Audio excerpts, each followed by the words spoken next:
கிருபையினால் தெரிந்தெடுக்கப்பட்டவர்கள், இயேசுவின் இரத்தத்தினால் கழுவப்பட்டவர்கள். சாத்தானுக்கு இனிமேல் உங்கள் மேல் உரிமை இல்லை. எல்லாமே இயேசு, எல்லாமே இயேசு, எனக்கு எல்லாமே இயேசு. Praise the Lord. Let's turn to the book of Judges. நியாயாதிபதிகள் புத்தகத்திற்கு நாம் திருப்புவோம். Chapter 7. 7ஆம் அதிகாரம் and read verses 19 and 20. 19 20 வசனங்களை வாசிப்போம்.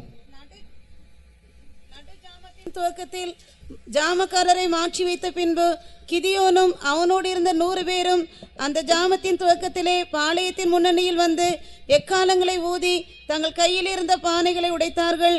3 படைகளின் மனுஷரும் எக்காலங்களை ஊதி பானைகளை உடைத்து தீவட்டிகளை தங்கள் இடது கைகளிலும் ஊதும் எக்காலங்களை தங்கள் வலது கைகளிலும் பிடித்துக்கொண்டு கர்த்தருடைய பட்டயம் கிதியோனுடைய பட்டயம் என்று சத்தமிட்டு.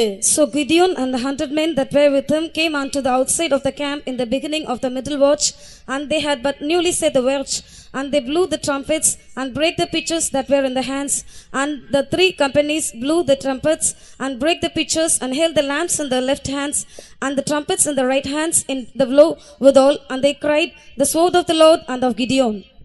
Praise the Lord. கர்த்தருக்கு ஸ்தோத்திரம். The topic under which we are considering the word of God these days is strategy. இந்த நாட்களில் நாம் போர் தந்திரம் என்கிறதான தலைப்பின் கீழ் கர்த்தருடைய வார்த்தையை தியானித்துக் கொண்டிருக்கிறோம். The word strategy is in particular a war term. போர் தந்திரம் என்கிறதான அந்த வார்த்தை குறிப்பாக யுத்த களத்திலே பயன்படுத்தப்படுகிறது. It is not only just planning during warfare, but the art of planning during warfare. அது யுத்தத்தின் நேரத்திலே திட்டமிடுதல் மட்டுமல்ல, திட்டமிடுகிறதின் கலையை பற்றி சொல்லுகிறது. So we saw in the past days how Satan makes plans, and he is very wise and cunning and shrewd in making plans against the kingdom of God. கடந்த நாட்களில் சாத்தான் எப்படி திட்டம் தீட்டுகிறான் என்றும் அந்த திட்டம் தீட்டுவதில் அவன் எவ்வளவு அறிவுள்ளவனாகவும் எவ்வளவு தந்திரமுள்ளவனாகவும் எவ்வளவு ஞானமுள்ளவனாகவும் இருக்கிறான் என்பதை குறித்து நாம் பார்த்தோம். The Bible says about warfare, wisdom is better than might. யுத்த களத்தை குறித்து வேதாகமம் சொல்லுகிறது, வல்லமையை பார்க்கிலும் ஞானமே சிறந்தது. So in war between nations and wars between kingdom, strategy is indispensable. தேசங்களுக்கு இடையிலே நடைபெறுகிறதான யுத்தங்களிலும் ராஜ்யங்களுக்கு இடையிலே நடைபெறுகிறதான யுத்தங்களிலும் போர் தந்திரம் மிகவும் அவசியமானது. In the year 1967, 1967ஆம் ஆண்டு 3 countries got against Israel and tried to overpower Israel. 3 தேசங்கள் இஸ்ரவேல் தேசத்துக்கு விரோதமாக வந்து இஸ்ரவேல் தேசத்தை மேற்கொள்ளும்படியாக முயற்சித்தன. If you look at the map in front of you, இங்கே உங்களுக்கு முன்பாக போடப்பட்டிருக்கிறதான இந்த வரைபடத்தை நீங்கள் பார்ப்பீர்கள் என்றால், the 3 countries that rose up against Israel is இஸ்ரவேல் தேசத்துக்கு விரோதமாக எழும்பின அந்த 3 தேசங்கள். One is Syria. ஒன்று சிரியா தேசம், that is Syria. அது Syria. Then is the country called Jordan, not the river Jordan, the country Jordan. அதன் பிறகு யோர்தான் தேசம், அது யோர்தான் நதி அல்ல, யோர்தான் என்கிறதான ஒரு தேசம். The third country is Egypt. மூன்றாவது தேசம் எகிப்து. These 3 countries, Egypt, Jordan and Syria, rose up against Israel. This is Israel. எகிப்து, யோர்தான், சிரியா, இந்த 3 தேசங்களும் இஸ்ரவேல் தேசத்துக்கு விரோதமாக எழும்பின. இஸ்ரவேல் தேசம் இங்கே இருக்கிறது. Israel, if you see, is a very small country. Each of those 3 countries is bigger than Israel. நீங்கள் இஸ்ரவேல் தேசத்தை பார்ப்பீர்கள் என்றால் அது மிகவும் சிறியதா இருக்கிறது. அதற்கு விரோதமாக எழும்பின மற்ற 3 தேசங்களை நீங்கள் பார்ப்பீர்கள் என்றால் அவை மூன்றுமே இஸ்ரவேலை காட்டிலும் மிகப்பெரியவைகள். So when these 3 countries got together and were going to fight against Israel, it was like Israel is bound to lose. These 3 countries are sure to win. இந்த 3 தேசங்கள் ஒன்று சேர்ந்து இஸ்ரவேல் தேசத்துக்கு விரோதமாக யுத்தம் செய்து அதை மேற்கொள்ள முயற்சிக்கும் பொழுது காரியம் எப்படி தோன்றினது என்றால், இஸ்ரவேல் தேசம் கட்டாயமாக தோற்கத்தான் போகிறது, மற்ற தேசங்கள் கட்டாயமாக ஜெயிக்கத்தான் போகின்றன என்பதை போன்று இருந்தது. The Egyptian president at the time was Nasser. அந்த நாட்களில் எகிப்தில் இருந்ததான ஜனாதிபதியின் பெயர் Nassar. So he took an army from Egypt and they all set out towards Israel. அவர் எகிப்தில் இருந்து தன்னுடைய படைகளை அனுப்பினார்.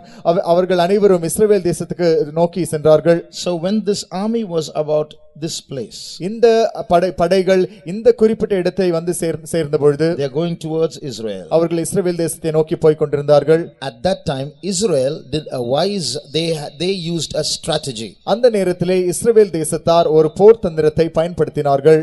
Israeli planes took off from Israel இஸ்ரவேல் தேசத்தினுடைய விமானங்கள் இஸ்ரவேலிலிருந்து புறப்பட்டன and went left into the Mediterranean Sea.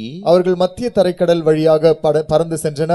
And then they came south towards Egypt like this, took a roundabout turn and came to Egypt. அதன் பிறகு அப்படியே அவர்கள் திரும்பி எகிப்து தேசத்துக்கு திரும்பி வந்தார்கள்.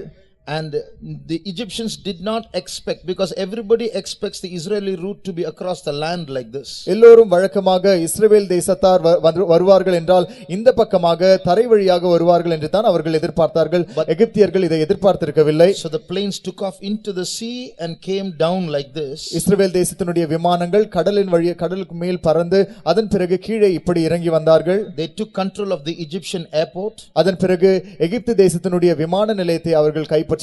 Many paratroopers descended from aeroplanes, Israeli paratroopers. விமானங்களில் இருந்து வான் வீரர்கள் பலர் இஸ்ரவேல் தேசத்தை சேர்ந்தவர்கள் இப்படி இறங்கி வந்தார்கள். And now what happened was, these Egyptian soldiers who were going towards Israel got trapped on both sides. There are Israeli soldiers here and Israeli soldiers here. They got caught in the middle. இப்பொழுது என்ன நடைபெற்றது என்றால் எகிப்து தேசத்தில் இருந்து இஸ்ரவேல் தேசத்தை நோக்கி போய் கொண்டிருந்ததான எகிப்து தேசத்து படைகள் இரு பக்கமாகவும் அவர்கள் சிக்கிக் கொண்டார்கள். இந்த பக்கத்திலும் இஸ்ரவேலர் இருந்தார்கள், மறுபக்கத்திலும் இஸ்ரவேல் தேசத்தினுடைய படையினர் இருந்தார்கள். So the Egyptian president was forced to surrender, otherwise thousands of his soldiers will die. இஸ்ரவேல் எகிப்து தேசத்தினுடைய ஜனாதிபதி சரணடையும்படியாக நிர்பந்திக்கப்பட்டார். அவர் சரணடையாவிட்டால் ஆயிரக்கணக்கான எகிப்து தேசத்தினுடைய போர் வீரர்கள் மரிக்க நேரிடும். Because of that war which Israel was supposed to lose, which those three countries were sure to win, they lost. அது நிமித்தமாக இந்த மூன்று தேசங்களும் ஜெயிக்க கூடியதாக இஸ்ரவேல் தோற்க கூடியதான ஒரு சூழ்நிலையில் இருந்ததான அந்த யுத்தத்திலே எகிப்து தோற்று போனது. In 6 days Israel won the battle. 6 நாட்களில் தானே இஸ்ரவேல் யுத்தத்தை வென்றது. In 6 days Israel became bigger than before. 6 நாட்களில் இஸ்ரவேல் தேசம் முன்பு இருந்ததை காட்டிலும் பெரியதாய் மாறிவிட்டது. June 5th the war started, June 10th the war ended. June 5ஆம் தேதி யுத்தம் ஆரம்பித்தது, ஜூன் 10ஆம் தேதி யுத்தம் முடிந்துவிட்டது. So that is called strategy. அதுதான் போர் தந்திரம் என்று அழைக்கப்படுகிறது. So in strategy, war leaders, generals, army heads, they get together and make plans on how to counter the enemy. போர் தந்திரத்தில் போர் வீரர்களின் தலைவர்கள், ஜெனரல்கள், படைத்தலைவர்கள் அவர்கள் ஒன்று கூடி எப்படி சத்ருவை மேற்கொள்வது, எப்படி அவனை எதிர்கொள்வது என்பதை குறித்துதான திட்டங்களை செய்கிறார்கள். In the last 2 days we saw how Satan makes strategies against God's children. கடந்த 2 நாட்களிலே சாத்தான் எப்படி தேவனுடைய பிள்ளைகளுக்கு விரோதமாக போர் தந்திரங்களை வகுக்கிறான் என்பதை குறித்து நாம் பார்த்தோம். There are many strategies that the devil uses. We just saw 2 of them, namely the besieging strategy and the wine shop strategy. சாத்தான் பயன்படுத்துகிறதான ஏராளமான போர் தந்திரங்கள் தேவனுடைய பிள்ளைகளுக்கு விரோதமாக உண்டு. அவற்றிலே 2 போர் தந்திரங்கள் முற்றுகை போடுவது மற்றும் மதுபான கடையினுடைய போர் தந்திரம் ஆகியவற்றை நாம் தியானித்தோம். God also uses strategy. தேவனும் கூட போர் தந்திரங்களை பயன்படுத்துகிறார். When Israel was a theocracy under God's rule, இஸ்ரவேல் தேசம் தேவனுடைய ஆட்சியின் கீழ் இறையாட்சியாக காணப்பட்டபோது God sometimes led them against the enemies and he gave them ideas on how to tackle the enemies. தேவன் சில வேளைகளில் அவர்களை எதிராளிகளை நோக்கி போகச் செய்து எப்படி எதிராளிகளை மேற்கொள்ள வேண்டும், எப்படி அவர்களை தாக்க வேண்டும் என்பதை குறித்ததான திட்டங்களை தேவன் அவர்களுக்கு தந்தார். One such battle was the battle against the city of Ai. அப்படிப்பட்டதான ஒரு பல யுத்தங்களில் ஒரு யுத்தம் ஆயி பட்டணத்துக்கு விரோதமாக நடந்ததான ஒரு யுத்தம். God told Joshua, you place an ambush behind the city. தேவன் யோசுவாவை பார்த்து சொன்னார், நீங்கள் பட்டணத்துக்கு பின்பாக பதிவிடையை வையுங்கள். And then you go like before, like you went the first time and came running away, like that you go again the second time and act as though you are scared again and start receding. அதன் பிறகு நீங்கள் எப்படி முன்பொரு முறை யுத்தத்துக்கு போய் எப்படி திரும்பி ஓடி வந்தீர்களோ அதே போல இப்பொழுது யுத்தத்துக்கு நீங்கள் போய் திரும்பி ஓடி வருவது போல நடித்து ஓடி வாருங்கள். And when I raise the sword, you come from behind. நான் பட்டயத்தை உயர்த்தும் பொழுது நீங்கள் பின்னால் இருந்து ஓடி வாருங்கள். And then you set fire to the city and come again towards this army that is chasing us. அதன் பிறகு நீங்கள் அந்த பட்டணத்திற்கு வந்து பட்டணத்தை தீக்கிரையாக்கி அதன் பிறகு எங்களை துரத்தி கொண்டு ஓடி வருகிறதான அவர்களுடைய படையை துரத்தி கொண்டு நீங்கள் வாருங்கள். So that's called strategy. அதுதான் போர் தந்திரம். When they used that strategy that God gave them, they won the battle. தேவன் தேவன் அவர்களுக்கு தந்ததான அந்த போர் தந்திரத்தை அவர்கள் பயன்படுத்தின போது அவர்கள் அந்த யுத்தத்திலே ஜெயம் பெற்றார்கள். The first time when they were defeated, they were overconfident. முதல் முறை அவர்கள் அந்த யுத்தத்தில் தோற்றபோது அவர்கள் அதிகப்படியான நம்பிக்கையுடையவர்களாக காணப்பட்டார்கள். They thought, oh, we have won so many wars, let's go with few people, we'll do them off. நாம் பல யுத்தங்களில் ஜெயித்திருக்கிறோம், இப்பொழுது நாம் கொஞ்சம் பேரை கொண்டு போனால் போதும், நாம் அவர்களை மேற்கொண்டு விடலாம் என்று அவர்கள் நினைத்தார்கள். But when they humbled themselves, ஆனால் அவர்கள் தங்களை தாழ்த்தின பொழுது the beauty of this strategy that God gave them was, தேவன் அவர்களுக்கு தந்ததான போர் தந்திரத்தின் அழகு என்னவென்றால், God took advantage of the first defeat to give them victory the second time. முதல் அவர்களுக்கு நேரிட்டதான அந்த தோல்வியை தேவன் பயன்படுத்திக் கொண்டு இரண்டாவது முறை அவர்களுக்கு ஜெயம் தரும்படியாக தேவன் அதை பயன்படுத்திக் கொண்டார். God used the fact that they were defeated the first time to give them victory the second time. அவர்கள் முதல் முறை தோற்று போனார்கள் என்கிறதான அந்த காரியத்தை, அந்த உண்மையை பயன்படுத்தி அதை கொண்டே அவர்களுக்கு இரண்டாவது முறை யுத்தத்திலே ஜெயம் தர தேவன் உதவி செய்தார். In the same way, because of our pride, because of our self conceit and our overconfidence, sometimes we suffer defeats. அதே போல நம்முடைய பெருமை நிமித்தம், நம்முடைய சுயத்தின் நிமித்தம் நம் சில வேளைகளில் நாம் தோல்வியை சந்திக்கிறோம். But if we can really humble ourselves before God, ஆனால் நாம் உண்மையாகவே நம்மை நாமே தேவனுக்கு முன்பாக தாழ்த்துவோம் என்றால், God can change even that defeat into a blessing. தேவன் அந்த தோல்வியையும் கூட ஒரு ஆசீர்வாதமாக மாற்ற முடியும். God can use that defeat to give us victory the next time. அடுத்த முறை அந்த தோல்வியை கொண்டே அதன் மூலமாக நமக்கு ஒரு ஜெயம் தர தேவனால் அதை பயன்படுத்த முடியும். So today and tomorrow we are going to see one or two strategies that God uses in his kingdom against the adversary. எனவே இன்றும் நாளையும் தேவன் தம்முடைய ராஜ்யத்தில் பிசாசுக்கு விரோதமாக பயன்படுத்துகிறதான அவருடைய போர் தந்திரங்களை குறித்து நாம் தியானிக்க போகிறோம். When you turn to Revelation chapter 12, வெளிப்படுத்தின விசேஷம் 12ஆம் அதிகாரத்துக்கு நம்முடைய வேதத்தை திருப்புவோம் என்றால், in the first 3 verses you see a picture painted in the sky. முதல் 3 வசனங்களிலே வானத்திலே தோன்றுகிறதான ஒரு காட்சியை குறித்து நாம் பார்க்கிறோம். There is a woman standing there. அங்கே ஒரு ஸ்திரீ நின்று கொண்டிருக்கிறாள். She is standing on the moon. அவள் சந்திரனின் மேல் நின்று கொண்டிருக்கிறாள். She is clothed with the brightness of the sun. அவள் சூரியனை அணிந்திருக்கிறாள், அதனுடைய பிரகாசத்தை உடையவளாய் இருக்கிறாள். She has 12 stars on her head. அவளுடைய தலையின் மேல் 12 நட்சத்திரங்கள் உள்ள கிரீடம் இருந்தன. She represents the kingdom of God, in particular the church of God. அவள் தேவனுடைய ராஜ்யத்தை காண்பிக்கிறாள், குறிப்பாக தேவனுடைய சபைக்கு அடையாளமாய் இருக்கிறாள். And in front of her there is a 7-headed 10-horned dragon waiting to devour a child which she was waiting to conceive. அவள் அவள் ஒரு பிள்ளையை பெறுகிறதாக இருந்தது. அந்த பிள்ளையை விழுங்கும்படியாக அவளுக்கு முன்பாக 7 தலைகளையும் 10 கொம்புகளையும் தன் தலைகளின் மேல் 7 முடிகளையும் உடைய சிவப்பான பெரிய வலு சர்ப்பம் இருந்தது. So that's the scene that chapter presents. அந்த அதிகாரம் நமக்கு காண்பிக்கிறதான காட்சி அதுதான். Now when we imagine that, you'll imagine a woman and a snake in front of her. நாம் அதை கற்பனை செய்து பார்க்கும் பொழுது நாம் ஒரு ஸ்திரீயையும் அவளுக்கு முன்பாக ஒரு பாம்பையும் ஒரு சர்ப்பத்தையும் நாம் கற்பனை செய்து பார்ப்போம். But actually it is a battle scene between two worlds, the kingdom of God and the kingdom of Satan. ஆனால் உண்மை என்னவென்றால் அது ஒரு யுத்த களம், 2 ராஜ்யங்களுக்கு இடையிலே நடைபெறுகிறதான யுத்தம், தேவனுடைய ராஜ்யம் சாத்தானுடைய ராஜ்யம் இவற்றுக்கு இடையிலே நடைபெறுகிறதான ஒரு யுத்த களம் அது. So that is only a representation of a big war that is taking place right now, in the middle of which we are. இப்பொழுது தானே நடைபெறுகிறதான ஒரு யுத்த காலத்தின் மத்தியிலே நாம் காணப்படுகிறோம். அதனுடைய ஒரு அடையாளம் தான் இது. There are times when the kingdom of Satan seems to have the upper hand and prevails over God's kingdom, at least in the part where the human beings are. சில வேளைகளில் பார்க்கும் பொழுது பிசாசினுடைய ராஜ்யம் மேற்கொள்வதை போல காணப்படுகிறது. மனுஷரை பொறுத்த வரையிலும் சில வேளைகளில் தேவனுடைய ராஜ்யம் தோற்பதை போல காணப்படுகிறது. If you turn to Judges chapter 6, நியாயாதிபதிகள் 6ஆம் அதிகாரத்திலே we see that read verse 2 please. 2ஆம் வசனத்தை வாசிப்போம். மீதியானியரின் கை இஸ்ரவேலின் மேல் பலத்துக் கொண்டபடியால் இஸ்ரவேல் புத்திரர் மீதியானியர் நிமித்தம் தங்களுக்கு மலைகளில் உள்ள கெபிகளையும் குகைகளையும் அரணான ஸ்தலங்களையும் அடைக்கலங்களாக்கி கொண்டார்கள். So there were times, although Israel was very strong and invincible when God was on their side, there were times when the enemy prevailed. கர்த்தர் அவர்களுடைய பக்கத்தில் இருந்த பொழுது இஸ்ரவேல் தேசம் மிகவும் வல்லமை வாய்ந்ததாகவும் தோற்கடிக்கப்பட முடியாததாகவும் காணப்பட்டாலும் சில வேளைகளில் இஸ்ரவேல் தேசம் பலவீனப்பட்டதாய் இருந்தது. It is the same as far as the church of God is concerned. தேவனுடைய சபையை பொறுத்தவரையிலும் கூட அதுதான் காரியம். There are periods in the history of the church when the church seems to be on the losing side and the enemy seems to be prevailing. சபையினுடைய சரித்திரத்தை பார்க்கும் பொழுது சபை தோற்று போவதை போன்றும் சத்துரு மேற்கொள்வதை போன்றுமான காலங்கள் காணப்பட்டன. In fact, this period in which we are is one such period. உண்மையில் நாம் காணப்படுகிறதான இந்த காலமும் அப்படிப்பட்டதான ஒரு காலம்தான்.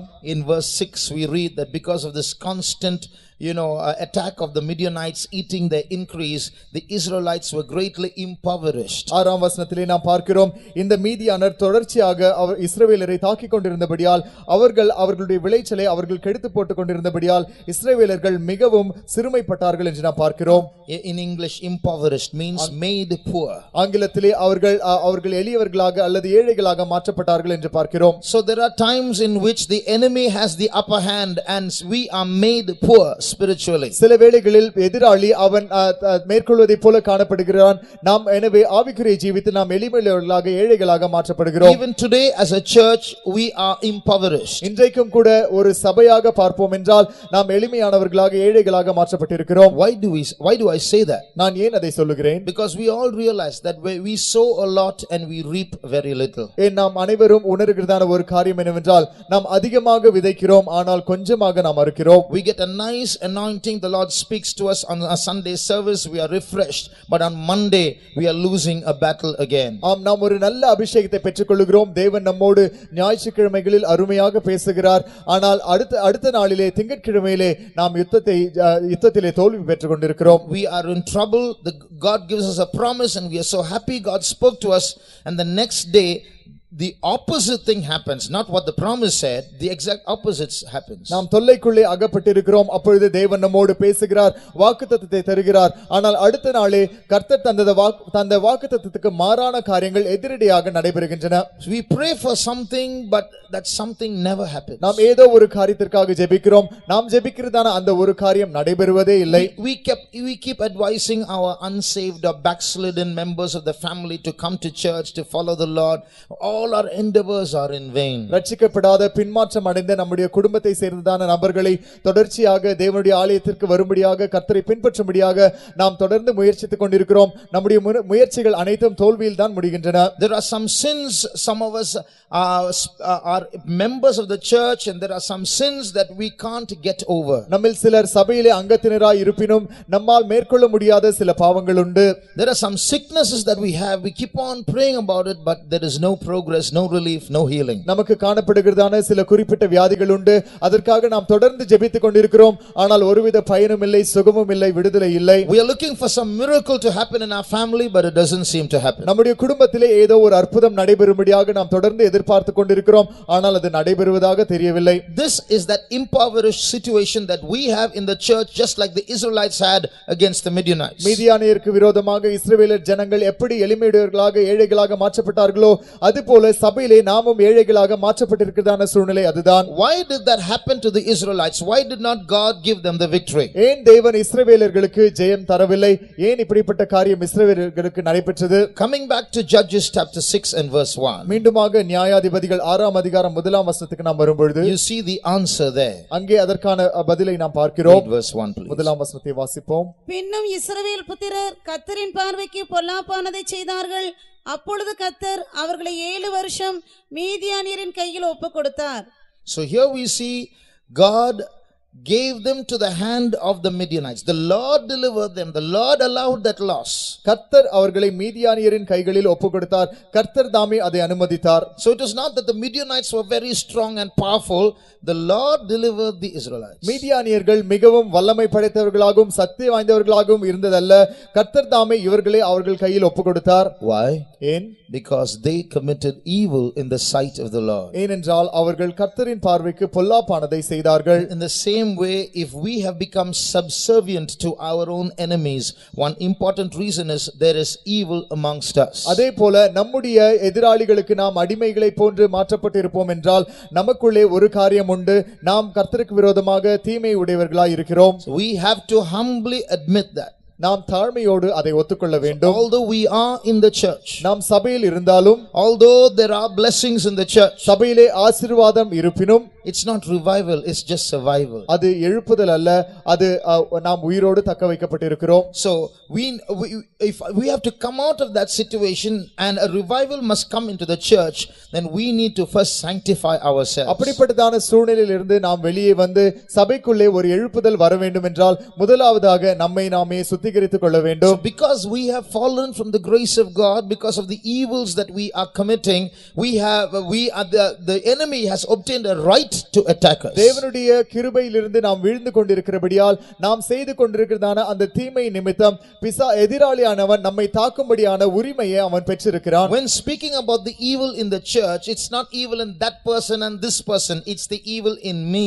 சபையில் இருக்கிறதான பொல்லாப்பை குறித்து நாம் பேசும்பொழுது இந்த நபருக்குள்ளும் அந்த நபருக்குள்ளும் காணப்படுகிறதான பொல்லாப்பு அல்ல, அது எனக்குள்ளே காணப்படுகிறதான பொல்லாப்பு. We are very quick and very good experts at finding other people's faults, but the Bible asks, who shall find out his own errors? மற்றவர்களுடைய பிழைகளை கண்டுபிடிப்பதில் நாம் மிகவும் அவசரமாகவும் துரிதமாகவும் மிகவும் சிறந்தவர்களாகவும் காணப்படுகிறோம். ஆனால் வேதாகமம் கேட்கிறது, தன் பிழைகளை உணர்கிறவன் யார்? So we need to look into ourselves and find out the evil in us. எனவே நமக்குள்ளே நாம் நம்மை நோக்கி பார்த்து நமக்குள்ளே காணப்படுகிறதான பொல்லாப்பை நாம் கண்டுபிடிக்க வேண்டும். When we sanctify ourselves and put away that evil, then God will descend on our behalf and give us the victory again. நம்மை நாமே சுத்திகரித்து நமக்குள்ளே காணப்படுகிறதான அந்த பொல்லாப்பை அகற்றி போடுவோம் என்றால் தேவன் நமக்கு இறங்கி அவர் நமக்கு ஜெயத்தை தருவார். When you look at the number of times the children of Israel were admonished because they were going away from God. இஸ்ரவேல் ஜனங்கள் தேவனை விட்டு தூரமாய் போனபோது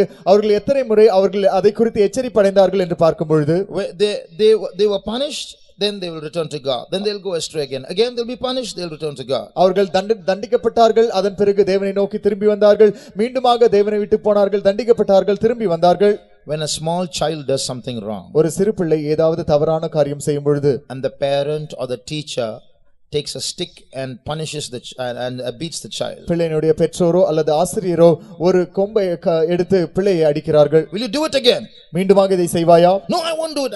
நான் அதை செய்ய மாட்டேன். Why I won't do it? ஏன் நான் அதை செய்ய மாட்டேன்? Not because it realizes it's done wrong. அந்த குழந்தை தான் செய்தது தவறு என்பதை உணர்ந்ததினால் அல்ல, it wants the teacher or the parent to stop beating, so it will say that. பெற்றோரோ அல்லது ஆசிரியரோ அடிப்பதை நிறுத்தும்படியாக அந்த பிள்ளை எதிர்பார்க்கிறது, எனவே நான் இனி செய்ய மாட்டேன் என்று சொல்லுகிறது. The same way the Israelites cried out to the Lord and said, sorry, we won't do this again, we won't go after idolatry again, we'll follow you wholly, because they were impoverished and because the enemy prevailed over them, not because they really repented. இஸ்ரவேல் ஜனங்கள் உண்மையாக மனம் திரும்பினபடியினால் அல்ல, அவர்கள் கர்த்தரை பார்த்து, கர்த்தாவே எங்களை விடுவியும், எங்களை மன்னித்து விடும், மீண்டுமாக நாங்கள் இந்த தீமையை செய்ய மாட்டோம் என்று சொன்னார்கள். ஏனென்றால் அந்த தீமையிலிருந்து அவர்கள் விடுதலை பெற அப்பொழுது அந்த நேரத்திலே விரும்பினார்கள். That's why when we see that the Israelites cried unto the Lord, verse 7. எனவே தான் 7ஆம் வசனத்திலே நாம் பார்க்கிறோம், இஸ்ரவேலர் கர்த்தரை நோக்கி முறையிட்டார்கள்.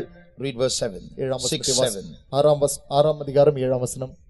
இஸ்ரவேல் புத்திரர் மீதியானியர் நிமித்தம் கர்த்தரை நோக்கி முறையிட்டபோது, so when they cried out to the Lord, அவர்கள் கர்த்தரை நோக்கி முறையிட்டபோது the Lord did not send Gideon. கர்த்தர் கிதியோனை அனுப்பவில்லை. First the Lord sends a prophet. முதலாவதாக கர்த்தர் ஒரு தீர்க்கதரிசி அவர்களிடத்திற்கு அனுப்பினார். He tells them what wrong they did. அவர்கள் செய்த தவறு என்ன என்பதை அவர்களுக்கு சொன்னான். I delivered you from the Egyptians. நான் உங்களை எகிப்திலிருந்து விடுதலையாக்கினேன். I delivered you from the gods of Egypt. நான் உங்களை எகிப்தியருடைய தேவர்களிடத்திலிருந்து விடுதலையாக்கினேன். I drove out those people from before you. உங்களுக்கு முன்பாக அந்த ஜனங்களை நான் விரட்டினேன். And when I brought you to Canaan, I said, don't fear the gods of the people. நான் உங்களை கானானுக்கு கொண்டு வந்த பொழுது தேசத்தினுடைய ஜனங்களை பார்த்து நீங்கள் பயப்படாதீர்கள் என்று நான் உங்களுக்கு சொன்னேன்.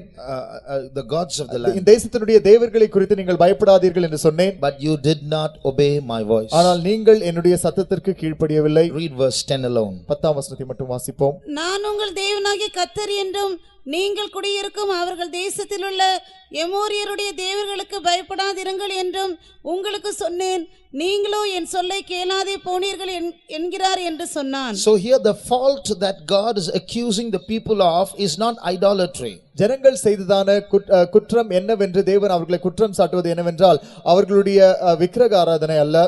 God says, you feared the other gods of the lands. நீங்கள் தேசத்தினுடைய மற்ற தேவர்களுக்கு பயந்தீர்கள் என்று சொல்கிறார். That became an evil for them. அது அவர்களுக்கு ஒரு தீமையாக மாறியது. And because of that, God handed them over to the Midianites. அது நிமித்தமாக தேவன் அவர்களை மீதியானியருடைய கையிலே ஒப்புக்கொடுத்தார். So God asked them, sanctify yourself of that fear first. தேவன் அவர்களை பார்த்து சொன்னார், முதலாவதாக அந்த பயத்தை உங்களை விட்டு அகற்றி அதிலே உங்களை சுத்திகரித்துக் கொள்ளுங்கள். See, when you are asked to write a list of big sins, a hierarchy starting from big sins and then bring them down to the smaller sins. பெரிய அளவிலிருந்து சிறிய அளவு வரைக்கும் பாவங்களை நீங்கள் பட்டியலிடுங்கள் என்று சொன்னால், you or I, we won't put fear on top. நீங்களோ அல்லது நானோ பயத்தை மேலே எழுத மாட்டோம். We will write murder, adultery and all that on top. கொலை, பாதகம், விபச்சாரம் போன்ற காரியங்களை நாம் மேலே எழுதுவோம். Fear will come somewhere down the rung. பயம் எங்கேயோ கீழே அடியிலே எழுதப்படும். Because we think fear is kind of human, after all everybody fears. ஏனென்றால் நாம் நினைக்கிறோம் பயப்படுதல் எல்லா நபர்களும் செய்வதுதான், எல்லோருமே பயப்படுகிறோம். But in the list of those who are cast into the lake of fire, the sins they commit, the one on top is the fearful. ஆனால் அக்கினி கடலிலே தள்ளப்படுகிறதான ஜனங்கள் செய்கிறதான பாவத்தின் பட்டியலிலே மேலே முதலாவதாகவே பயம் காணப்படுகிறது. Why is fear so terrible? ஏன் பயம் அவ்வளவு பயங்கரமானது? Because fear is a weapon. Our fear is the devil's weapon. ஏனென்றால் நம்முடைய பயம் எதிராளியினுடைய போர் ஆயுதமாக மாறிவிடுகிறது. Our weak point is his strong point. நம்முடைய பலவீனம் அவனுடைய சக்தி வாய்ந்த ஒரு காரியமாய் காணப்படுகிறது. If we fear, then it is very easy for the adversary to threaten us and make us do the wrong things. நாம் பயப்படுவோம் என்றால் எதிராளி மிகவும் எளிதாக நம்மை மிரட்டி நம்மை தவறான காரியங்களை செய்யக்கூடியதாக மாறிவிடும். So when the Israelites started fearing those other gods, they had to go and compromise with the people of those lands just for physical survival. இஸ்ரவேல் ஜனங்கள் மற்ற தேவர்களை பார்த்து பயந்த பொழுது அவர்கள் தேசத்தினுடைய ஜனங்களோடு போய் அவர்களோடு ஒத்துப்போய் அவர்கள் தங்கள் பிழைத்துக் கொள்ளும்படியாக ஒத்துப்போக வேண்டியதா இருந்தது. One day when I was preaching like this in a particular state, ஒரு நாள் ஒரு குறிப்பிட்ட மாநிலத்திலே நான் இப்படி பிரசங்கம் செய்து கொண்டிருந்த பொழுது one brother came and said, ஒரு சகோதரன் வந்து சொன்னார், you try to show too much revival in this particular place, it won't last long. The powers that are here are very powerful. சகோதரனே, நீங்கள் இந்த இடத்திலே மிக பெரிதான எழுப்புதலை காண்பிக்க நீங்கள் முயற்சிக்க வேண்டாம், ஏனென்றால் இங்க இருக்கிறதான சக்திகள் மிகவும் சக்தி வாய்ந்தவைகள் என்று சொன்னார். If you try to do something revivalistic, immediately these powers will sit on your head and you will fall sick. நீங்கள் ஏதாவது எழுப்புதல் அடையும்படியாக செய்ய முயற்சிப்பீர்கள் என்றால் இந்த வல்லமைகள் உங்கள் தலையின் மீது உட்கார்ந்து கொள்ளும், உடனடியாக நீங்கள் வியாதிப்படுவீர்கள். So just we have to do only some ordinary ministry and go. எனவே நாம் சில சாதாரணமான ஊழியம் மட்டும் செய்துவிட்டு போய்விட வேண்டும் என்று சொன்னார். This is the result or the statement of a man who is fearing those other gods. அந்த வேறே தேவர்களை பார்த்து பயப்படுகிறதான ஒரு மனிதனுடைய வாக்கியம் இது. But God says, if you say this, it's a fault on your behalf. You will become subject to other adversaries just because of saying this. ஆனால் தேவன் சொல்லுகிறார், நீ இதை செய்வாய் என்றால் அது உன்னுடைய ஒரு குற்றமாய் மாறிவிடும். நீ இந்த குற்றத்தை செய்வதன் மூலமாக அந்த தேவர்களுக்கு நீ அடிமையாக மாறிவிடுவாய். When that brother said that, for some time I got scared myself. அந்த சகோதரன் இப்படி வந்து என்னிடத்தில் சொன்னபொழுது கொஞ்ச நேரம் முதலாவதாக நான் பயந்து போய்விட்டேன். But then God gave this verse to me in Judges 6:10. ஆனால் நியாயாதிபதிகள் 6ஆம் அதிகாரம் 10ஆம் வசனமாகிய இந்த வசனத்தை தேவன் எனக்கு தந்தார். God said, I told you, don't fear the gods of the Amorites. தேவன் சொன்னார், எமோரியருடைய தேவர்களுக்கு பயப்படாதிருங்கள் என்று நான் சொன்னேன். So if we fear when God says don't fear, the same verses, that's called disobedience. தேவன் பயப்படாதே என்று சொல்லும் பொழுது நாம் பயப்படுவோம் என்றால் இதே வசனம் சொல்லுகிறது அது கீழ்ப்படியாமையாக இருக்கிறது. See, when God has made us all with a plan. தேவன் நம் அனைவரையும் ஒரு திட்டத்தோடு உருவாக்கி இருக்கிறார். So the will of God is compared to a road. தேவனுடைய திட்டம் ஒரு சாலையோடு ஒப்பிடப்படுகிறது. So when we walk in that road called the will of God, தேவனுடைய சித்தம் என்கிறதான அந்த சாலையிலே நாம் நடந்து செல்லும் பொழுது in that will of God there are some dangerous areas where you will get scared to step inside. அந்த தேவ சித்தத்திலே சில குறிப்பிட்டதான ஆபத்து நிறைந்த இடங்கள் உண்டு. அங்கே நாம் காலடி எடுத்து வைக்க நாம் பயப்படுகிறதான பகுதிகள் அது. But if you hesitate and you get scared, ஆனால் நாம் தயங்கி பயப்படுவோம் என்றால், then it becomes an advantage for the other gods to show you an alternate route that takes you away from the will of God. அந்த வேறே தேவர்கள் நமக்கு இது நிமித்தமாக அவைகள் அதை சாதகமாக எடுத்துக்கொண்டு நமக்கு வேறே பாதைகளை காண்பிக்க முயற்சிக்கும். அவை நம்மை தேவனை விட்டு அகற்றி செல்லுகிறதான பாதைகள். That's why in Matthew chapter 16 and verse 25 எனவே தான் மத்தேயு சுவிசேஷம் 16ஆம் அதிகாரம் 25ஆம் வசனத்திலே நாம் வாசிக்கிறோம். தன் ஜீவனை ரட்சிக்க விரும்புகிறவன் அதை இழந்து போவான், என் நிமித்தமாக தன் ஜீவனை இழந்து போகிறவன் அதை கண்டடைவான். So what's the meaning of this verse? இந்த வசனத்தினுடைய அர்த்தம் என்ன? Supposing you're walking in the road called the will of God concerning you, ஒருவேளை உங்களை குறித்ததான தேவனுடைய சித்தம் என்கிறதான சாலையிலே நீங்கள் நடந்து போய் கொண்டிருக்கிறீர்கள். and suddenly a lion comes in the way, திடீரென்று வழியிலே ஒரு சிங்கம் வருகிறது. or that path takes you through a jungle, இல்லாவிட்டால் அந்த பாதை உங்களை ஒரு காட்டிற்கு அழைத்து செல்கிறது. or you have to go through a darkness where there is no light in that road, இல்லாவிட்டால் எவ்வித ஒளியும் இல்லாத இருளினூடாக நீங்கள் நடந்து செல்லக்கூடியதான ஒரு பாதையாக அது இருக்கிறது. or you have to walk through a path where you're lonely, there's no one there to support you. இல்லாவிட்டால் உங்களுக்கு ஆதரவு அளிக்க யாரும் இல்லாத ஒரு தனிமையான ஒரு பாதையாக அது இருக்கிறது. So when you see that path ahead of you, human tendency is to slow down. உங்களுக்கு முன்பாக நீங்கள் அப்படிப்பட்ட பாதையை பார்க்கும் பொழுது மனித தன்மை என்னவென்றால் வேகத்தை தானாக குறைப்பது. At that time, what does this verse say? அந்த நேரத்திலே இந்த வசனம் என்ன சொல்லுகிறது? If you don't step into the darkness which is part of the will of God, தேவனுடைய சித்தத்தின் ஒரு பகுதியாக காணப்படுகிறதான அந்த இருளிற்குள்ளாக நீங்கள் காலடி எடுத்து வைக்காமல் இருப்பீர்கள் என்றால், if you don't subject yourself to that loneliness which is part of the will of God, தேவனுடைய சித்தத்துக்கு ஊடாக அதனுடைய ஒரு பங்காய் இருக்கிறதான அந்த தனிமைக்குள்ளே நீங்கள் காலடி எடுத்து வைக்காவிட்டால், if you do not walk towards that lion which is part of the will of God, தேவனுடைய சித்தத்தின் ஒரு பகுதியாக காணப்படுகிறதான அந்த சிங்கத்தை நோக்கி நீங்கள் காலடி எடுத்து வைக்காவிட்டால், if you don't walk through the jungle which is part of the will of God, தேவனுடைய சித்தத்தின் ஒரு பகுதியாக காணப்படுகிறதான அந்த காட்டின் வழியாக நீங்கள் நடக்காவிட்டால், then you are trying to save your life. நீங்கள் உங்கள் ஜீவனை பாதுகாத்துக் கொள்ள முயற்சிக்கிறீர்கள். And this verse says if you try to save your life, you will only lose it. இந்த வசனம் சொல்லுகிறது உங்கள் ஜீவனை நீங்கள் ரட்சிக்க விரும்பினீர்கள் என்றால் நீங்கள் அதை இழந்துதான் போவீர்கள். In other words, if you see that lion or that jungle or that loneliness or that darkness and you get scared, oh, I don't want to go that way, and you're going to go in some other way, that's when you're actually going to die. மறு வார்த்தைகளில் நீங்கள் அந்த சிங்கத்தையோ அல்லது தனிமையையோ அல்லது அந்த காட்டையோ அந்த இருளையோ பார்த்து நீங்கள் ஐயோ என்று பயந்து அந்த வழியாக போகாமல் வேறே வழியாக போக முயற்சிப்பீர்கள் என்றால் அப்பொழுதுதான் நீங்கள் உண்மையிலே மரிக்கக்கூடியதான சூழ்நிலை. But this verse says, but if you see that this is the will of God and walk towards that lion and walk into that darkness, walk into that jungle, then you will not die. That's when you will live. You will think you will die, but if you take your step forward, you won't die. ஆனால் இந்த வசனம் சொல்லுகிறது தேவனுடைய சித்தத்தின்படியாக நீங்கள் அந்த சிங்கத்தை பார்த்து அந்த இருளை பார்த்து அந்த தனிமையை பார்த்து அந்த காட்டை பார்த்து அதை நோக்கி நீங்கள் தொடர்ந்து அடியெடுத்து வைப்பீர்கள் என்றால் நீங்கள் நினைக்கிறபடி நீங்கள் மரிக்கப் போவதில்லை. அப்பொழுதுதான் நீங்கள் ஜீவனோடு காக்கப்பட போகிறீர்கள். That's why the Bible says, he that loseth his life for my sake. That means you take that risk and step forward, you will not die, you will in fact find your life again. எனவேதான் வேதம் சொல்லுகிறது என் நிமித்தமாக தன் ஜீவனை இழந்து போகிறவன் என்று சொல்லுகிறது. அதாவது நீங்கள் முயற்சி செய்து நீங்கள் தொடர்ந்து போவீர்கள் என்றால் அப்பொழுதுதான் நீங்கள் காக்கப்படுவீர்கள். When I was called for this ministry, நான் இந்த ஊழியத்திற்கு அழைக்கப்பட்ட போது, the night before I was ordained for this ministry, நான் இந்த ஊழியத்திற்கு தேர்வு செய்யப்படுவதற்கான முந்தின இரவு I got very scared. நான் மிகவும் பயந்து போனேன். Suddenly I got a fear. திடீரென்று எனக்குள்ள ஒரு பயம் வந்தது. What did I get myself into? நான் எதற்குள்ளே நான் காலடி வைத்து விட்டேன்? How will I survive here? நான் எப்படி இங்கே பிழைக்க போகிறேன்? If I got married and be a good believer, no one's going to say anything wrong. People will come, pastors will come for my wedding, and everything will be okay. I can still be in church. நான் திருமணம் செய்து ஒரு குடும்பத்தை ஒரு விசுவாசியாக நான் இருப்பேன் என்றால் அதிலே தவறான காரியம் ஒன்றுமில்லை. எல்லாம் நல்லபடியாக இருக்கும்.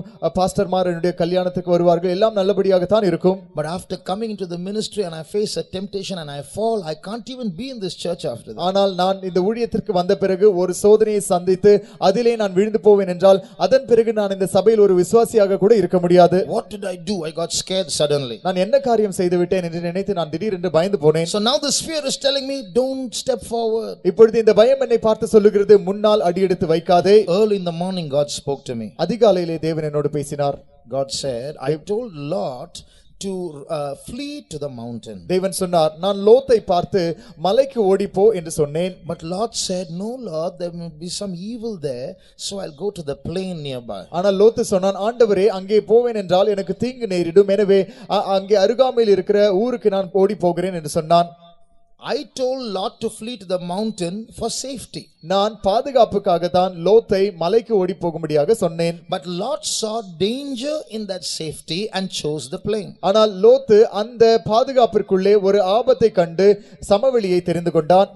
But later on, his going to the plain is what made it dangerous. ஆனால் பிற்காலத்திலே அவன் அந்த சமபூமிக்கு சென்றபோதுதான் அதுதான் ஆபத்தாக மாறிவிட்டது. I am asking you to run to the mountain of Zion for safety. நான் உன்னை பாதுகாப்புக்காக சீயோன் மலையினிடத்திற்கு ஓடி போகும்படியாக சொல்லுகிறேன். But you are seeing danger like Lot and you are trying to create another option for you. ஆனால் லோத்தை போல நீ அதிலே ஒரு ஆபத்தை கண்டு உனக்கு வேறொரு காரியத்தை தேடிக் கொள்ளுகிறாய். God told me that is dangerous. What you are doing now is dangerous. தேவன் சொன்னார், இப்பொழுது நீ என்ன செய்ய முயற்சிக்கிறாயோ அதுதான் ஆபத்து. So I told the Lord, அப்பொழுது நான் கர்த்தரிடத்தில் சொன்னேன், okay Lord, I am coming. சரி ஆண்டவரே, நான் வருகிறேன். You know, I have no confidence in myself. என்னிலே எனக்கு எவ்விதமான நம்பிக்கையும் இல்லை.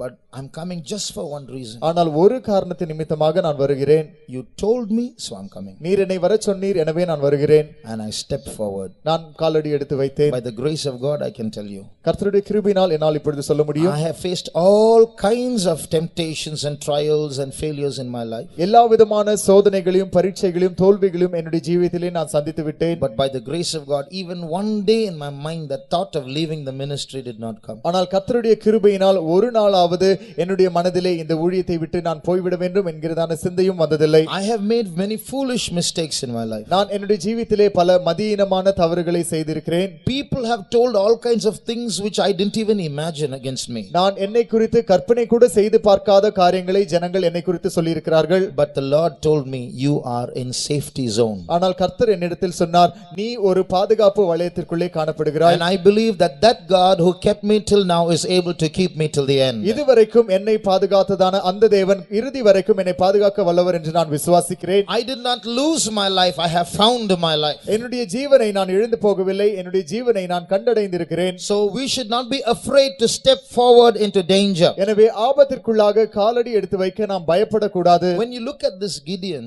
இந்த கிதியோனை நாம் நோக்கி பார்ப்போம் என்றால், when God approached Gideon, God called him a mighty man of valor. தேவன் கிதியோனை சந்தித்த பொழுது அவனை பார்த்து தேவன் பராக்கிரமசாலியே என்று அழைத்தார்.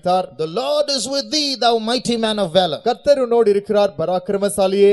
But even this Gideon had some fears inside him. ஆனால் இந்த கிதியோனுக்கும் கூட அவனுக்குள்ளே கொஞ்சம் பயம் இருந்தது. That's why he was threshing wheat by the winepress, hiding it from the Midianites. எனவேதான் அவன் திராட்சரச ஆலைக்கு அருகாமையிலே மீதியானிடத்திலிருந்து காரியங்களை மறைத்து அங்கே அவன் போரடித்துக் கொண்டிருந்தான். That's why when God said, you go, I will be with you, he wasn't satisfied. He asked for a sign. அப்பொழுதுதான் தேவன் அவனை பார்த்து, நீ போ, நான் உன்னோடு இருப்பேன் என்று சொன்னார். ஆனால் அவன் அதோடு திருப்தி அடையவில்லை. அவன் ஒரு அடையாளத்தை அவரிடத்தில் கேட்டான்.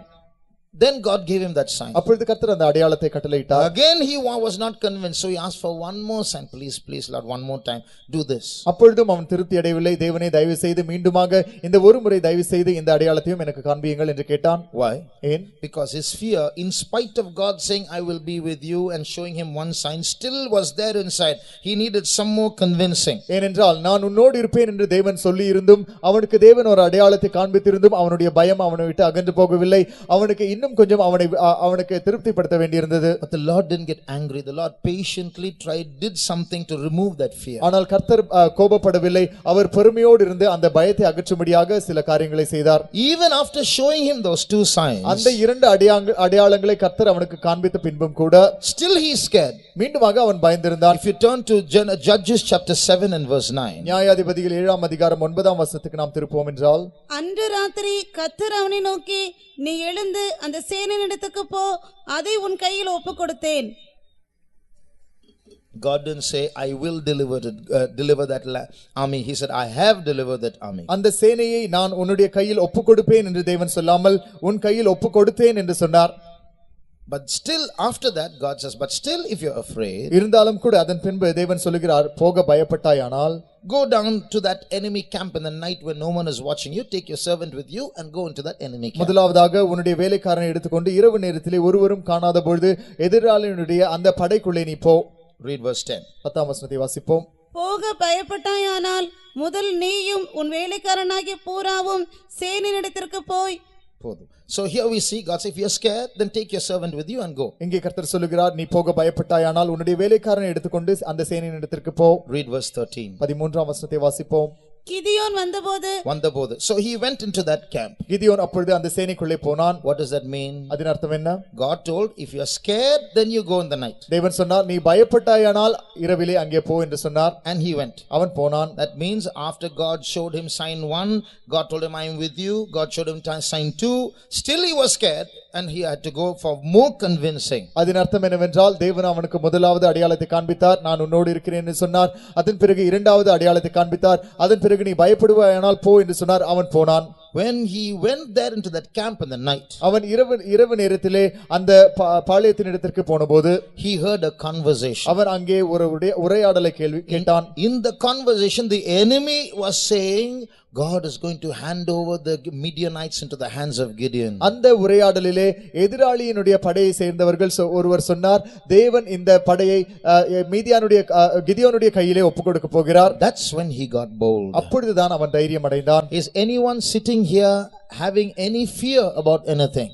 ஏதாவது காரியத்தை குறித்து ஏதாவது பயம் உடையவர்கள் யாராவது இங்கே உட்கார்ந்து இருக்கிறீர்களா? Is some sickness in your body getting bigger and bigger? You're getting scared, you're going to die. உங்கள் சரீரத்தில் இருக்கிற ஏதாவது வியாதி கொஞ்சம் கொஞ்சமாக பெரிதாகி கொண்டிருக்கிறது, எனவே நீங்கள் மரிக்க போகிறீர்கள் என்று பயந்து கொண்டிருக்கிறீர்களா? Are you afraid of some human beings who are threatening you? உங்களை மிரட்டிக் கொண்டிருக்கிறதான சில மனிதர்களை குறித்து நீங்கள் பயந்து கொண்டிருக்கிறீர்களா? The God of Gideon is with you. கிதியோனுடைய தேவன் உங்களோடு இருக்கிறார்.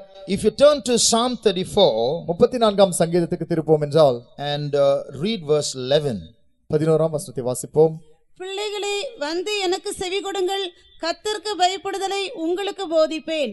So here we see God willing to teach you about the fear of God. இங்கே தேவன் கர்த்தருக்கு பயப்படுதலை நமக்கு போதிக்க சித்தமுள்ளவராய் இருக்கிறதை நாம் பார்க்கிறோம். The same psalmist says, the Lord delivered me from all my fears in the same psalm. அதே சங்கீதத்தில் அதே சங்கீதக்காரன், தேவன் என்னை எல்லா பயத்தினின்றும் நீங்களாக்கி விடுவித்தார் என்று சொல்கிறான். So he will help you to get rid of all your fears and teach you his fear. எனவே உங்களுடைய பயம் அனைத்தையும் அகற்றி போட்டு அவருக்கு பயப்படுதலை உங்களுக்கு கற்றுக் கொடுக்க அவர் உதவி செய்வார். So God took away that fear from that fearful Gideon. அந்த பயம் நிறைந்ததான கிதியோனுக்குள் இருந்ததான அந்த பயத்தை தேவன் அகற்றி போட்டார். And God made him a man of faith because he is in the list of the heroes of faith in Hebrews chapter 11. தேவன் அவனை விசுவாசமுள்ள ஒரு மனிதனாக மாற்றினார். ஏனென்றால் எபிரேயர் 11ஆம் அதிகாரத்திலே விசுவாச வீரரின் பட்டியலிலே அவனுடைய பெயரும் காணப்படுகிறது. One day when I was preaching a sermon, ஒரு நாள் நான் ஒரு பிரசங்கம் செய்து கொண்டிருந்த பொழுது I preached some things about some things that are going on in this world. இந்த உலகத்திலே நடைபெற்றுக் கொண்டிருக்கிறதான சில காரியங்களை குறித்து நான் பிரசங்கித்தேன். Some terrible things that are going on. இந்த உலகத்தில் நடைபெற்றுக் கொண்டிருக்கிறதான சில பயங்கரமான காரியங்கள். But those things are dangerous to say in public because people can hear it and become enemies and threaten me. ஆனால் அந்த காரியங்களை நான் இங்கே பொதுவிலே சொல்ல முடியாது. ஏனென்றால் அதை கேட்கிறதான எதிராளிகள் அவர்கள் தவறாக யோசித்து அவர்கள் என்னை மிரட்டக்கூடும். So after the meeting was over, கூட்டம் முடிந்த பிறகு one sister who was already assaulted by those groups, she came and said, brother, please be very careful about preaching these things. ஏற்கனவே அப்படிப்பட்டதான கூட்டத்தினரால் தாக்கப்பட்டதான ஒரு சகோதரி என்னிடத்தில் வந்து, பிரதர் தயவு செய்து இந்த காரியங்களை குறித்து பொதுவிலே பேசும்பொழுது மிகவும் கவனமாக இருங்கள் என்று சொன்னார்கள். Another brother came a few days later and said, brother, I think you're going to face a very big trial soon. சில நாட்களை கழித்து ஒரு சகோதரன் என்னிடத்தில் வந்து, பிரதர் நீங்கள் கொஞ்ச நாட்களுக்குள்ளே மிகவும் பயங்கரமான மிகப்பெரிய ஒரு சோதனையை சந்திக்க போகிறீர்கள் என்று நினைக்கிறேன் என்று சொன்னார். Because you are preaching these things. ஏனென்றால் இந்த காரியங்களை நீங்கள் பிரசங்கித்துக் கொண்டிருக்கிறீர்கள். Those kinds of terms will try to instill fear inside us. அது போன்றதான பதங்கள் நமக்குள்ளே பயத்தை உருவாக்க முயற்சிக்கும். So I told that brother, அந்த சகோதரனிடத்தில் நான் சொன்னேன், brother, you know something, St. Paul, he wrote 14 books in the Bible. சகோதரனே, உங்களுக்கு ஒரு காரியம் தெரியுமா? பரிசுத்த பவுல் வேதாகமத்தில் இருக்கிறதான 14 புத்தகங்களை எழுதியிருக்கிறார். He is a man who was called by his enemies, people, he was part of that group that turned the world upside down. உலகத்தை தலைகீழாக திருப்புகிறவர்கள் என்கிறதான அந்த கூட்டத்தை சேர்ந்ததான ஒரு நபர், அப்படித்தான் அவருடைய எதிராளிகள் அந்த கூட்டத்தை அழைக்கிறார்கள். How many people have read those 14 books that Paul wrote and have been converted? You are reading it, I am reading it, we are changing. Pavul எழுதின எழுதினதான அந்த புத்தகங்களை எத்தனை பேர் படித்து மனம் திரும்பி இருக்கிறார்கள்? நீங்கள் படிக்கிறீர்கள், நான் படிக்கிறேன், நாம் மறுரூபமாகிறோம். So how many enemies he would have had, St. Paul? பரிசுத்த பவுலுக்கு எத்தனை எதிராளிகள் இருந்திருப்பார்கள்? How much of struggles he would have had because he wrote those books? அவர் அந்த புத்தகங்களை எழுதினதின் நிமித்தம் அவருக்கு எவ்வளவு போராட்டங்கள் இருந்திருக்கும். What did he say? ஆனால் அவர் என்ன சொன்னார்? He said at the end of his life, I have fought a good fight, I have finished my course, I have kept the faith. For me a crown of life, a crown of righteousness is waiting. அவருடைய வாழ்க்கையின் முடிவிலே அவர் சொன்னார், நல்ல போராட்டத்தை போராடினேன், விசுவாசத்தை காத்துக்கொண்டேன், என்னுடைய ஓட்டத்தை முடித்தேன், என் நிமித்தம் நீதியின் கிரீடம் வைக்கப்பட்டிருக்கிறது என்று சொன்னார். So I asked the brother, will not that God look after me? அந்த சகோதரனை நான் பார்த்து கேட்டேன், அதே தேவன் என்னை பார்த்துக் கொள்ள மாட்டாரா? Shall we close our eyes? நம்முடைய கண்களை நாம் மூடுவோமா? If any of you is going through any fear in your life, உங்களில் யாராவது உங்களுடைய ஜீவிதத்தில் ஏதாவது பயத்தை உடையவர்களாக இருப்பீர்கள் என்றால், Gideon was afraid. கிதியோன் பயந்தான். If you are afraid, put up your hand now. நீங்கள் பயப்படுவீர்கள் என்றால் உங்கள் கரங்களை உயர்த்துங்கள். Put up your right hand in the presence of God. தேவனுடைய சமூகத்திலே உங்களுடைய வலது கரங்களை உயர்த்துங்கள். The God of Gideon is going to deliver you from your fears. கிதியோனுடைய தேவன் உங்களை உங்கள் பயத்திலிருந்து விடுதலையாக்க போகிறார். If you want to ask the Lord some signs to show that he is with you,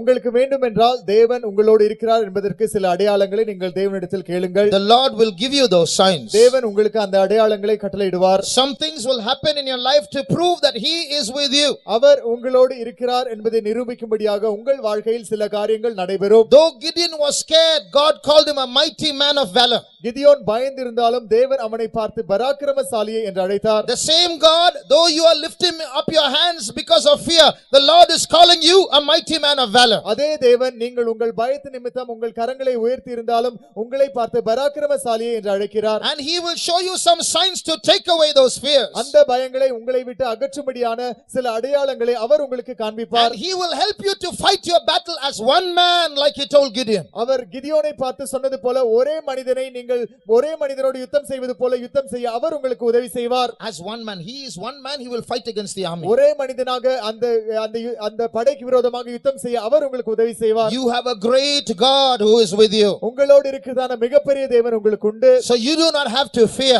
எனவே நீங்கள் பயப்பட வேண்டியதில்லை. Like the psalmist, you can say, I sought the Lord and he heard me and delivered me from all my fears. சங்கீதக்காரனை போல நீங்கள் சொல்லலாம், நான் கர்த்தரை நோக்கி கூப்பிட்டேன், அவர் என்னுடைய வேண்டுதலை கேட்டு என்னுடைய பயங்கள் எல்லாவற்கும் அவர் என்னை நீங்களாக்கி ரட்சித்தார். Hallelujah. Hallelujah. We have a big God who is on our side, therefore let us praise God. நம்முடைய பக்கத்தில் இருக்கிறதான ஒரு மிகப்பெரிய தேவன் நமக்கு இருக்கிறபடியால் நாம் கர்த்தரை ஸ்தோத்திரிப்போம்.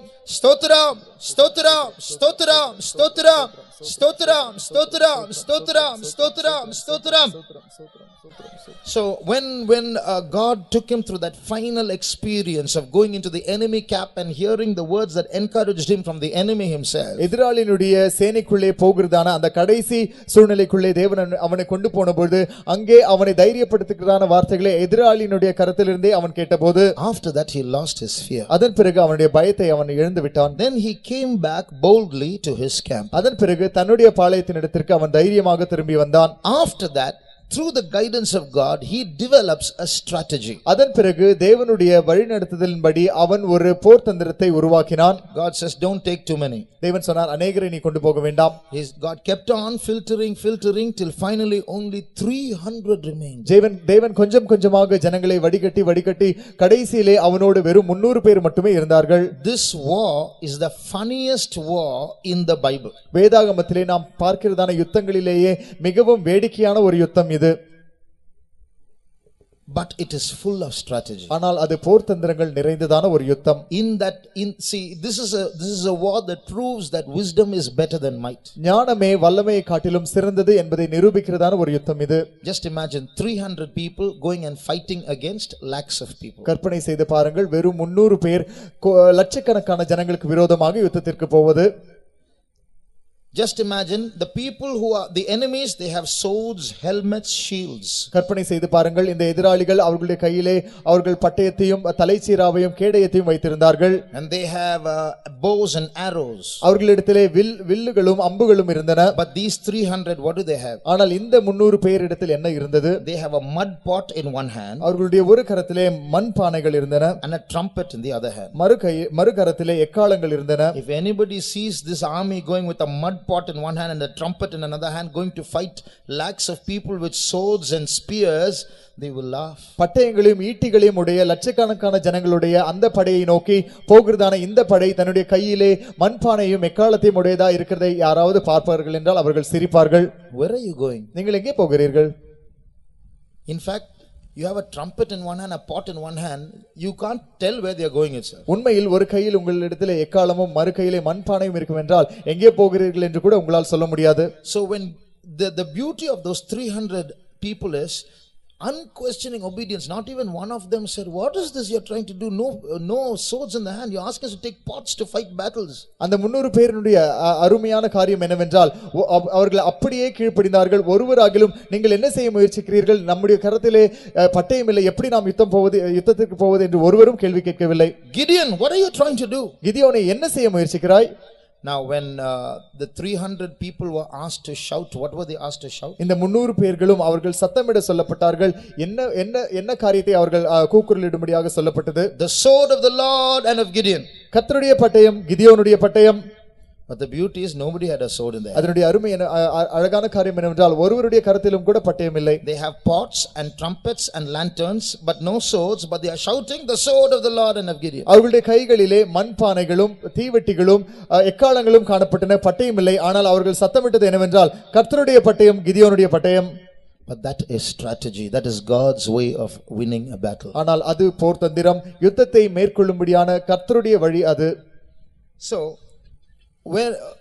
that's why Gideon is called a hero of faith. எனவே தான் கிதியோன் விசுவாச வீரன் என்று அழைக்கப்படுகிறான். God is saying do this and he did it. தேவன் சொல்லுகிறார் இப்படி செய், அவன் அப்படியே செய்தான். And he said go around the camp, position 100 of these 300 in 3 different directions. அவர் சொன்னார் நீங்கள் பாளையத்தை சுற்றி போய் இந்த 300 பேரை 3 திசைகளிலே அந்த பாளையத்தை சுற்றி அங்கங்கே நிறுத்து, 100 பேரை அங்கங்கே நிறுத்து. So when this you have your pitchers and your lanterns with you. உங்கள் கைகளிலே நீங்கள் தீவெட்டிகளையும் மண்பானைகளையும் உடையவர்களாய் இருக்கிறீர்கள். When I give the signal, blow your trumpets. நான் உங்களுக்கு சங்கீதத்தை காண்பிக்கும் பொழுது நீங்கள் உங்கள் எக்காளங்களை ஊதுங்கள். So you know what is actually happening? என்ன நடைபெறுகிறது என்று தெரியுமா? Literally speaking, this is a big strategy. உண்மையாக சொல்ல போவோம் எழுத்தின்படியாக இது மிகப்பெரியதான போர் தந்திரம். The Bible says that just then the watch was changing. வேதம் சொல்லுகிறது என்னவென்றால் அப்பொழுதுதான் ஜாமம் மாறியது. So the watchmen are awake. Read that verse. The watch was changing. Read verse 19. We read that. 19ஆம் வசனத்திலே நாம் அதை வாசித்தோம். Read that again. நடுஜாமத்தின் துவக்கத்தில் ஜாமக்காரரை மாற்றி வைத்த பின்பு. So that is a time when the watchmen are changing. ஜாமக்காரர் மாறுகிறதான நேரம் அது. When the shift is changing. ஜாமம் மாறுகிறதான நேரம். So it was designed so that the watchmen are awake. அந்த ஜாமக்காரர் விழித்திருக்க கூடியதான விதத்திலே இது ஏற்படுத்தப்பட்டிருந்தது. So they're just sitting there and then taking they don't expect any enemy to come at that time. So just sitting there as usual to keep watch. அவர்கள் அங்கே வழக்கம் போல உட்கார்ந்து கொண்டு அவர்கள் காவல் காக்கும்படியாக உட்கார்வார்கள். எதிராளி வருவதை அவர்கள் ஒருபோதும் அந்த நேரத்தில் எதிர்பார்க்க மாட்டார்கள். Suddenly in that midnight silence 300 trumpets are blowing. திடீரென்று அந்த நடுராத்திரியிலே 300 எக்காளங்கள் ஒரே நேரத்தில் ஊதப்படுகின்றன. So all the watchmen will start shouting. எல்லா காவற்காரரும் அவர்கள் சத்தமிட ஆரம்பிப்பார்கள். When all the watchmen start shouting, all the people will wake up. எல்லா ஜாமக்காரரும் சத்தமிடும் பொழுது எல்லா ஜனங்களும் விழித்துக் கொள்வார்கள். So the trumpet made a communication to the enemy. எக்காளங்கள் எதிராளிக்கு ஒரு செய்தியை பரிமாறிற்று. An army has come. ஒரு படை வந்து விட்டது. The enemy has come. எதிராளி வந்து விட்டான். But actually there was no army. ஆனால் அங்கே படை ஒன்றும் இல்லை. Because there's no sword there. ஏனென்றால் அங்கே பட்டயமே இல்லை. But it gives them a false communication. ஆனால் அவர்களுக்கு அது ஒரு தவறான தகவலை பரிமாறிற்று. An army has come. ஒரு படை வந்து விட்டது. The enemy has come. எதிராளி வந்திருக்கிறான். Next what will they do? அடுத்து அவர்கள் என்ன செய்வார்கள்? They will take those 300 pots and break it on the ground. அவர்கள் அந்த 300 பானைகளை எடுத்து தரையிலே உடைப்பார்கள். When that sound of 300 pots breaking comes all around the camp. அந்த பாளையத்தை சுற்றிலும் 300 பானைகள் உடைக்கப்படுகிறதான அந்த சத்தம் எதிரொலிக்கும் பொழுது that sends a communication. அது ஒரு தகவலை பரிமாறுகிறது. Some destruction is taking place. They are breaking everything. ஏதோ ஒரு அழிவு நடைபெறுகிறது. அவர்கள் எல்லா காரியங்களையும் உடைத்துக் கொண்டிருக்கிறார்கள். But no destruction was taking அங்கே place. ஒரு அழிவும் நடைபெறவில்லை. But the enemy thinks that some destruction is taking place. ஆனால் எதிராளி அங்கே ஏதோ அழிவு நடைபெறுகிறது என்று நினைத்துக் கொள்கிறான். And when those pots are broken, அந்த பானைகள் உடைக்கப்படும்போது the light in the pot comes out. அந்த பானைகளுக்குள்ளே இருக்கிறதான தீவெட்டிகள் வெளியே So வருகின்றன. in the dead of the night, in the darkness, suddenly 300 lights are burning. அந்த இருளிலே அந்த இரவிலே திடீரென்று 300 தீவெட்டிகள் எரிகின்றன. So that gives them a communication. The enemy is right here. சத்துரு இங்கேதானே வந்து விட்டான் என்கிறதான ஒரு தகவலை அது அவர்களுக்கு தருகிறது. What happens then? அங்கே அதன் பிறகு என்ன When நடக்கிறது? they're so scared now, அவர்கள் இப்பொழுது மிகவும் பயந்திருக்கிறதான சூழ்நிலையிலே everything, the sound of the trumpet, the sound of the breaking pictures, the light coming up, all takes place so suddenly, they don't know how to react. திடீரென்று அந்த எக்காலம் முழங்குகிறது, திடீரென்று பானைகள் உடைக்கப்படுகின்றன, திடீரென்று தீவெட்டிகளின் வெளிச்சம் காணப்படுகிறது. அவர்களுக்கு என்ன செய்வதென்றே தெரியாத ஒரு சூழ்நிலை. So they started running. They didn't know where to run. அவர்கள் ஓட ஆரம்பித்தார்கள். எங்கே ஓடுவது என்று கூட அவர்களுக்கு தெரியவில்லை. Read verse 21, 7:21. நியாயாதிபதிகள் 7ஆம் அதிகாரம் 21ஆம் வசனத்தை வாசிப்போம். பாளையத்தை சுற்றிலும் அவரவர் தங்கள் நிலையிலே நின்றார்கள். அப்பொழுது பாளையத்தில் இருந்தவர்கள் எல்லாரும் சிதறி கூக்குரலிட்டு ஓடி போனார்கள். No chasing was done. They just stood where they were. அவர்கள் துரத்தவே இல்லை, அவர்கள் நின்ற இடத்தில் தானே நின்றார்கள். But fear made the enemy flee when no one was chasing them. ஆனால் பயம் எதிராளிகளை ஒருவரும் அவர்களை பின்தொடராதிருந்தும் அவர்களை ஓடச் செய்தது. At that time again the trumpet was sounded. அந்த நேரத்திலே மீண்டுமாக எக்காலம் முழங்கினது. So more fear welled up. இன்னும் அதிகம் பயம் ஏற்பட்டது. And like a cornered animal suddenly charges, they started charging at one another and killed each other. பயந்து போய் ஒரு மூலையில் ஒதுக்கப்பட்டதான மிருகம் திடீரென்று நம் மீது பாய்வது போல அவர்கள் பயத்து நிமித்தமாக ஒருவரை ஒருவர் தாக்க ஆரம்பித்து விட்டார்கள். So the fear which was an advantage for the enemy, the Israelites feared, Gideon feared. Now God took away that fear, and those fearing people emboldened them and put that fear in the enemy now. இஸ்ரவேல் ஜனங்கள் பயந்தார்கள், கிதியோன் பயந்தான். இந்த பயத்தை எதிராளிகள் அவர்களுக்கு சாதகமான காரியமாய் காணப்பட்டது. ஆனால் தேவன் இப்பொழுது அந்த பயத்தை இவர்களை விட்டு அகற்றிவிட்டு பயத்தை எதிராளிக்குள்ளே போட்டுவிட்டார். So where there is fear, as I told you, there will be wrong reactions. நான் உங்களுக்கு சொன்னது போல எங்கே பயம் உண்டோ அங்கே தவறான கிரியைகள் நடைபெறும். As I told you, even in the will of God, if God leads you in a path where you're getting scared, if you get scared, there will be a wrong reaction which will kill you. நான் உங்களுக்கு சொன்னேன், தேவன் நடத்துகிறதான அந்த பாதையிலும் தேவனுடைய சித்தத்தின் மத்தியிலும் நீங்கள் பயப்படுவீர்கள் என்றால் அந்த பயம் உங்களை தவறான பிரதிக்கிரியைகளை செய்யும்படியாக செய்துவிடும். Now the enemy is now making wrong reactions because of fear. இப்பொழுது பயத்து நிமித்தம் எதிராளி தவறான பிரதிக்கிரியைகளுக்குள்ளே ஈடுபடுகிறான். So God put the fear on the enemy. தேவன் அந்த எதிராளிக்குள்ளே பயத்தை அனுப்பிவிட்டார். Now spiritually speaking, ஆவிக்குரிய விதமாக நாம் பேசும்பொழுது that trumpet and that picture and that light, they signify some things in our spiritual life as well. அந்த எக்காலமும் மண்பானையும் அந்த தீவெட்டிகளும் நம்முடைய ஆவிக்குரிய ஜீவிதத்திலும் சில காரியங்களுக்கு அடையாளமா இருக்கின்றன. Just now many of us put up our hands because we have various kinds of fears. சற்று நேரத்துக்கு முன்பு நாம் அனைவரும் பலர் நம்முடைய கரங்களை உயர்த்தி நமக்குள்ளே பலவிதமான பயங்கள் உண்டு என்று சொன்னோம். But because we lifted up our hands and surrendered to God, the Lord is going to not only take away that fear, He's going to put a fear of you on the enemy. ஆனால் நம்முடைய கரங்களை உயர்த்தினபடியால் தேவன் தாமே அந்த பயத்தை நம்மை விட்டு அகற்றப் போகிறார். அதோடு மட்டுமல்ல நம்மை பற்றி ஒரு பயத்தை எதிராளிக்குள்ளே தேவன் அனுப்ப போகிறார். And because of that your enemy will do all kinds of wrong things. அது நிமித்தமாக உங்களுடைய எதிராளிகள் தவறான கிரியைகளை செய்ய போகிறார்கள். One day one tragedy took place in a house. ஒரு நாள் ஒரு வீட்டிலே ஒரு விபரீதமான காரியம் நடைபெற்றது. One father and daughter lived together. தகப்பனாரும் மகளும் வாழ்ந்து வந்தார்கள். And the father had to go out the whole day somewhere, so he took the daughter and put her in the neighbor's house and went. தகப்பனார் முழு நாளும் எங்கோ வெளியே செல்ல வேண்டியிருந்தபடியால் அவருடைய மகளை அவர் தன்னுடைய அயல் வீட்டிலே விட்டு போனார். And when he came back in the evening at about 8 o'clock, அவர் மாலையிலே 8 மணி போல் திரும்பி வந்தபோது when he came to the house, he saw the door was open. அவர் வீட்டிற்கு வந்து திரும்பி வந்து பார்த்தபொழுது வீடு கதவு திறந்திருந்தது. Immediately he knew some intruder or some thief has come inside. உடனே ஏதோ ஒரு திருடன் யாரோ வெளியிலிருந்து உள்ளே வந்திருக்கிறார்கள் என்று அவர் அறிந்து கொண்டார். Immediately he took the gun from his pocket. உடனடியாக அவருடைய பாக்கெட்டிலிருந்து அவர் துப்பாக்கி எடுத்தார். Climbed up the stairs. படியிலே ஏறினார். Went near the open door. திறந்திருந்ததான கதவிற்கு அருகே சென்றார். Actually what happened was the daughter for some reason went into the house. என்ன நடந்திருந்தது என்றால் அவருடைய மகள் தான் ஏதோ ஒரு காரணத்திற்காக வீட்டிற்குள்ளே வந்திருந்தாள். But in his mind what is registered, my daughter is in the neighbor's house, a thief has come in. ஆனால் அவருடைய மனதிலே பதிவாகி இருந்த காரியம் என்னவென்றால் என்னுடைய மகள் அயல் வீட்டில் இருக்கிறார், எனவே இங்கே ஏதோ ஒரு திருடன் வந்திருக்கிறான். So he took the gun and went. எனவே அவர் துப்பாக்கி எடுத்துக்கொண்டு போனார். As he went near the door, அவர் கதவிற்கு அருகே சென்றபோது you know what the daughter did? மகள் என்ன செய்தாள் தெரியுமா? She just played with the father and when he came near the door she said, "Bah!" அவள் அவரை பயமுறுத்தும்படியாக அவருக்கு கதவுக்கு அருகே நின்று அவள் பய என்று சத்தமிட்டாள். And what did he do? ஆனால் அவர் என்ன செய்தார்? Because of that fear, he pulled the trigger and shot his daughter dead. அந்த பயத்து நிமித்தமாக அவர் துப்பாக்கி ட்ரிகரை இழுத்து அவருடைய மகளை அவர் சுட்டுவிட்டார். So where there is fear, there is a wrong reaction. எங்கே பயம் இருக்கிறதோ அங்கே தவறான பிரதிக்கிரியை உண்டாகிறது. This is going to happen to our enemy when God puts our fear on the enemy. நம்மை பற்றியதான பயத்தை தேவன் நம்முடைய எதிராளிக்குள்ளே அனுப்ப போகிறபடியால் இந்த காரியம் நம்முடைய எதிராளிக்கு சம்பவிக்க போகிறது. How is God going to do that? தேவன் எப்படி அதை செய்ய போகிறார்? So let's see what that trumpet means in our spiritual life. நம்முடைய ஆவிக்குரிய ஜீவிதத்திலே அந்த எக்காளம் எதை குறிக்கிறது என்பதை நாம் பார்க்க போகிறோம். In 1 Corinthians chapter 15 and verse 52. ஒன்றாம் கொரிந்தியர் 15ஆம் அதிகாரம் 52ஆம் வசனத்திலே நாம் வாசிக்கிறோம். எக்காலம் தொனிக்கும், அப்பொழுது மரித்தோர் அழிவில்லாதவர்களாய் எழுந்திருப்பார்கள், நாமும் மறுரூபமாக்கப்படுவோம். Not that verse. In the last trump. 51, sorry. 15:51. இதோ ஒரு ரகசியத்தை உங்களுக்கு அறிவிக்கிறேன், நாம் எல்லோரும் நித்திரை அடைவது இல்லை, ஆகிலும் கடைசி எக்காலம் தொனிக்கும் போது ஒரு நிமிஷத்திலே ஒரு இமை பொழுதிலே நாம் எல்லாரும் மறுரூபமாக்கப்படுவோம். In English it's in 52. So here we read of what is called the last trump. இங்கே கடைசி எக்காலத்தை குறித்து நாம் வாசிக்கிறோம். What is that last trump? அந்த கடைசி எக்காலம் என்ன? In the tribulation 7 trumpets are blown.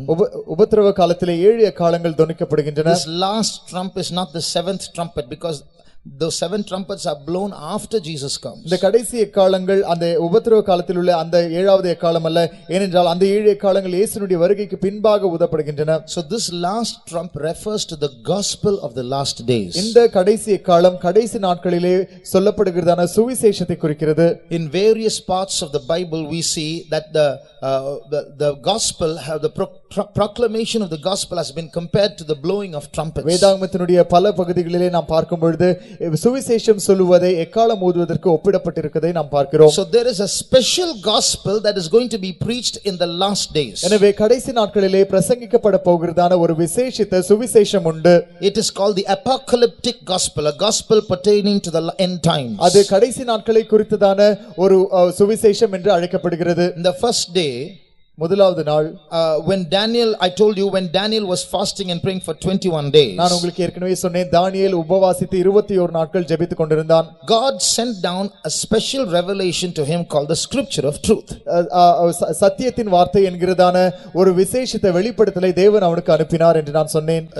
Read that again in Daniel chapter 10 and the last verse. தானியேல் 10ஆம் அதிகாரம் கடைசி வசனத்தை மீண்டுமாக வாசிப்போம். சத்திய எழுத்திலே கண்டிருக்கிறதை நான் உனக்கு தெரிவிப்பேன், உங்கள் அதிபதியாகிய மிகாவேலை தவிர என்னோட கூட அவர்களுக்கு விரோதமாய் பலங்கொள்ளுகிற வேறு ஒருவரும் இல்லை. So here we see in English it's capital S as though it's a book. ஆங்கிலத்திலே கேபிட்டல் எஸ் பயன்படுத்தப்படுகிறது, அது ஒரு புத்தகம் என்பதை போல ஆரம்ப எழுத்து எழுதப்பட்டிருக்கிறது. So the scripture of truth, சத்திய எழுத்து. So now if you see that part of that scripture of truth is Daniel 11 and 12. அந்த சத்திய எழுத்தின் ஒரு பகுதி தான் தானியேல் 11ஆம் அதிகாரம் 12ஆம் அதிகாரம். But in Daniel chapter 12 and verse 4, ஆனால் தானியேல் 12ஆம் அதிகாரம் 4ஆம் வசனத்திலே God tells Daniel, seal that book. தேவன் தானியேலை பார்த்து சொல்கிறார், நீ இந்த புத்தகத்தை முத்திரை செய். That means don't tell anymore. அதன் அர்த்தம் என்னவென்றால் இனிமேல் இதை பற்றி பேச வேண்டாம். Read verse 4 and verse 8 and 9. 4ஆம் வசனமும் 8ஆம் 9ஆம் வசனங்களையும் வாசிப்போம். தானியேலாகிய நீயோ வென்றால் முடிவு காலம் மட்டும் இந்த வார்த்தைகளை புதைபொருளாக வைத்து இந்த புஸ்தகத்தை முத்திரை போடு, அப்பொழுது அநேகர் இங்கும் அங்கும் ஓடி ஆராய்வார்கள், அறிவும் பெருகிப்போம் என்றான். நான் அதை கேட்டும் அதன் பொருளை அறியவில்லை.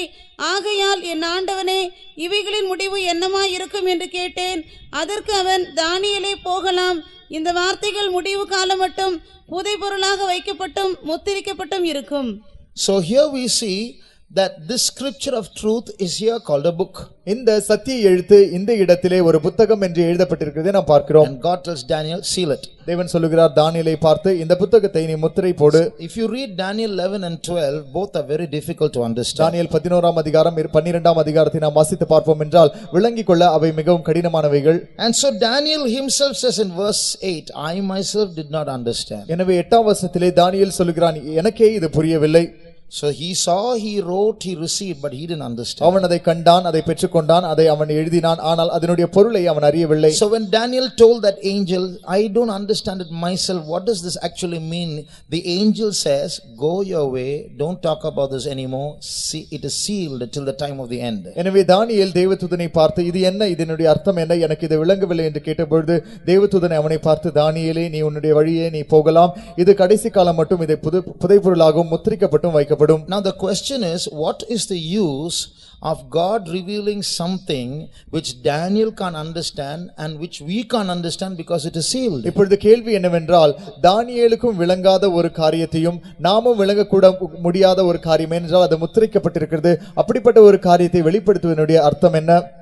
The answer is in these verses itself. அதனுடைய விடை இந்த வசனங்களில் தானே இருக்கின்றன. This verse does not say it is sealed forever. அது என்றென்றைக்கும் அது முத்திரிக்கப்பட்டிருக்கிறது என்று சொல்லப்படவில்லை. In verse 4 and verse 9 it is written, it is sealed till the time of the end. 4ஆம் வசனத்திலும் 9ஆம் வசனத்திலும் அது கடைசி காலம் வரைக்கும் அது முத்திரிக்கப்பட்டிருக்கிறது என்று சொல்லப்பட்டிருக்கிறது. முடிவு காலம் வரைக்கும். முடிவு காலம் மட்டும் அது That முத்திரிக்கப்பட்டிருக்கிறது. means in that முடிவு காலம், in that end time, it is going to be released. அதன் அர்த்தம் என்னவென்றால் முடிவு காலத்திலே அது விளக்கப்பட போகிறது. So in other words, in the sealed, the book that was sealed in Daniel's time, which is hidden in the Bible, is going to be unlocked in our time, which is the end time. மறு வார்த்தைகளில் தானியேலுடைய காலத்திலே முத்திரிக்கப்பட்டதான இந்த வேதாகமத்தில் புதைபொருளாக வைக்கப்பட்டிருக்கிறதான அந்த காரியம் நம்முடைய காலங்களிலே அது வெளிப்படுத்தப்பட போகிறது. That is called the last trump. அதுதான் கடைசி எக்காலம். So God is going to give special revelations that are going to be released in the last days,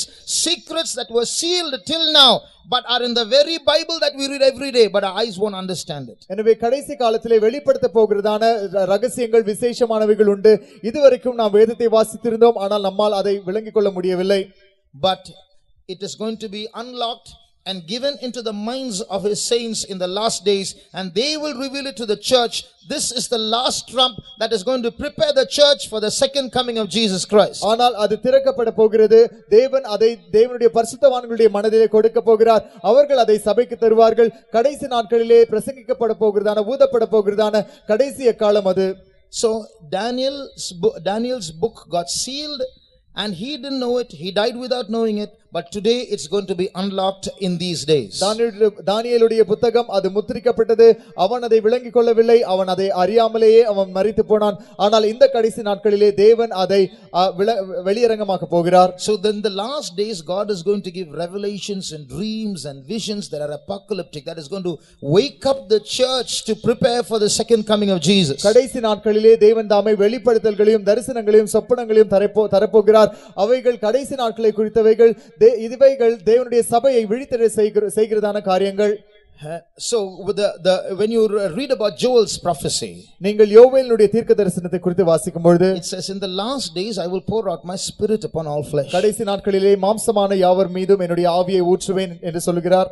That is, in one meaning of that is, we in the last days, the Bible says, we are going to hear apocalyptic prophecies, see apocalyptic visions and dreams. அதனுடைய ஒரு பொருள் என்னவென்றால், இந்த கடைசி நாட்களிலே நாம் கடைசி நாட்களை குறித்துதான தீர்க்க தரிசனங்கள் கேட்க போகிறோம். கடைசி நாட்களை குறித்துதான சொப்பனங்களையும் தரிசனங்களையும் நாம் பார்க்க போகிறோம். Read that in Joel chapter 22 and verse 28. யோவேல் 2ஆம் அதிகாரம் 28ஆம் வசனத்தை நாம் வாசிப்போம்.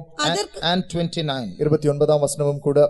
அதற்கு பின்பு நான் மாம்சமான யாவர் மேலும் என் ஆவியை ஊற்றுவேன்.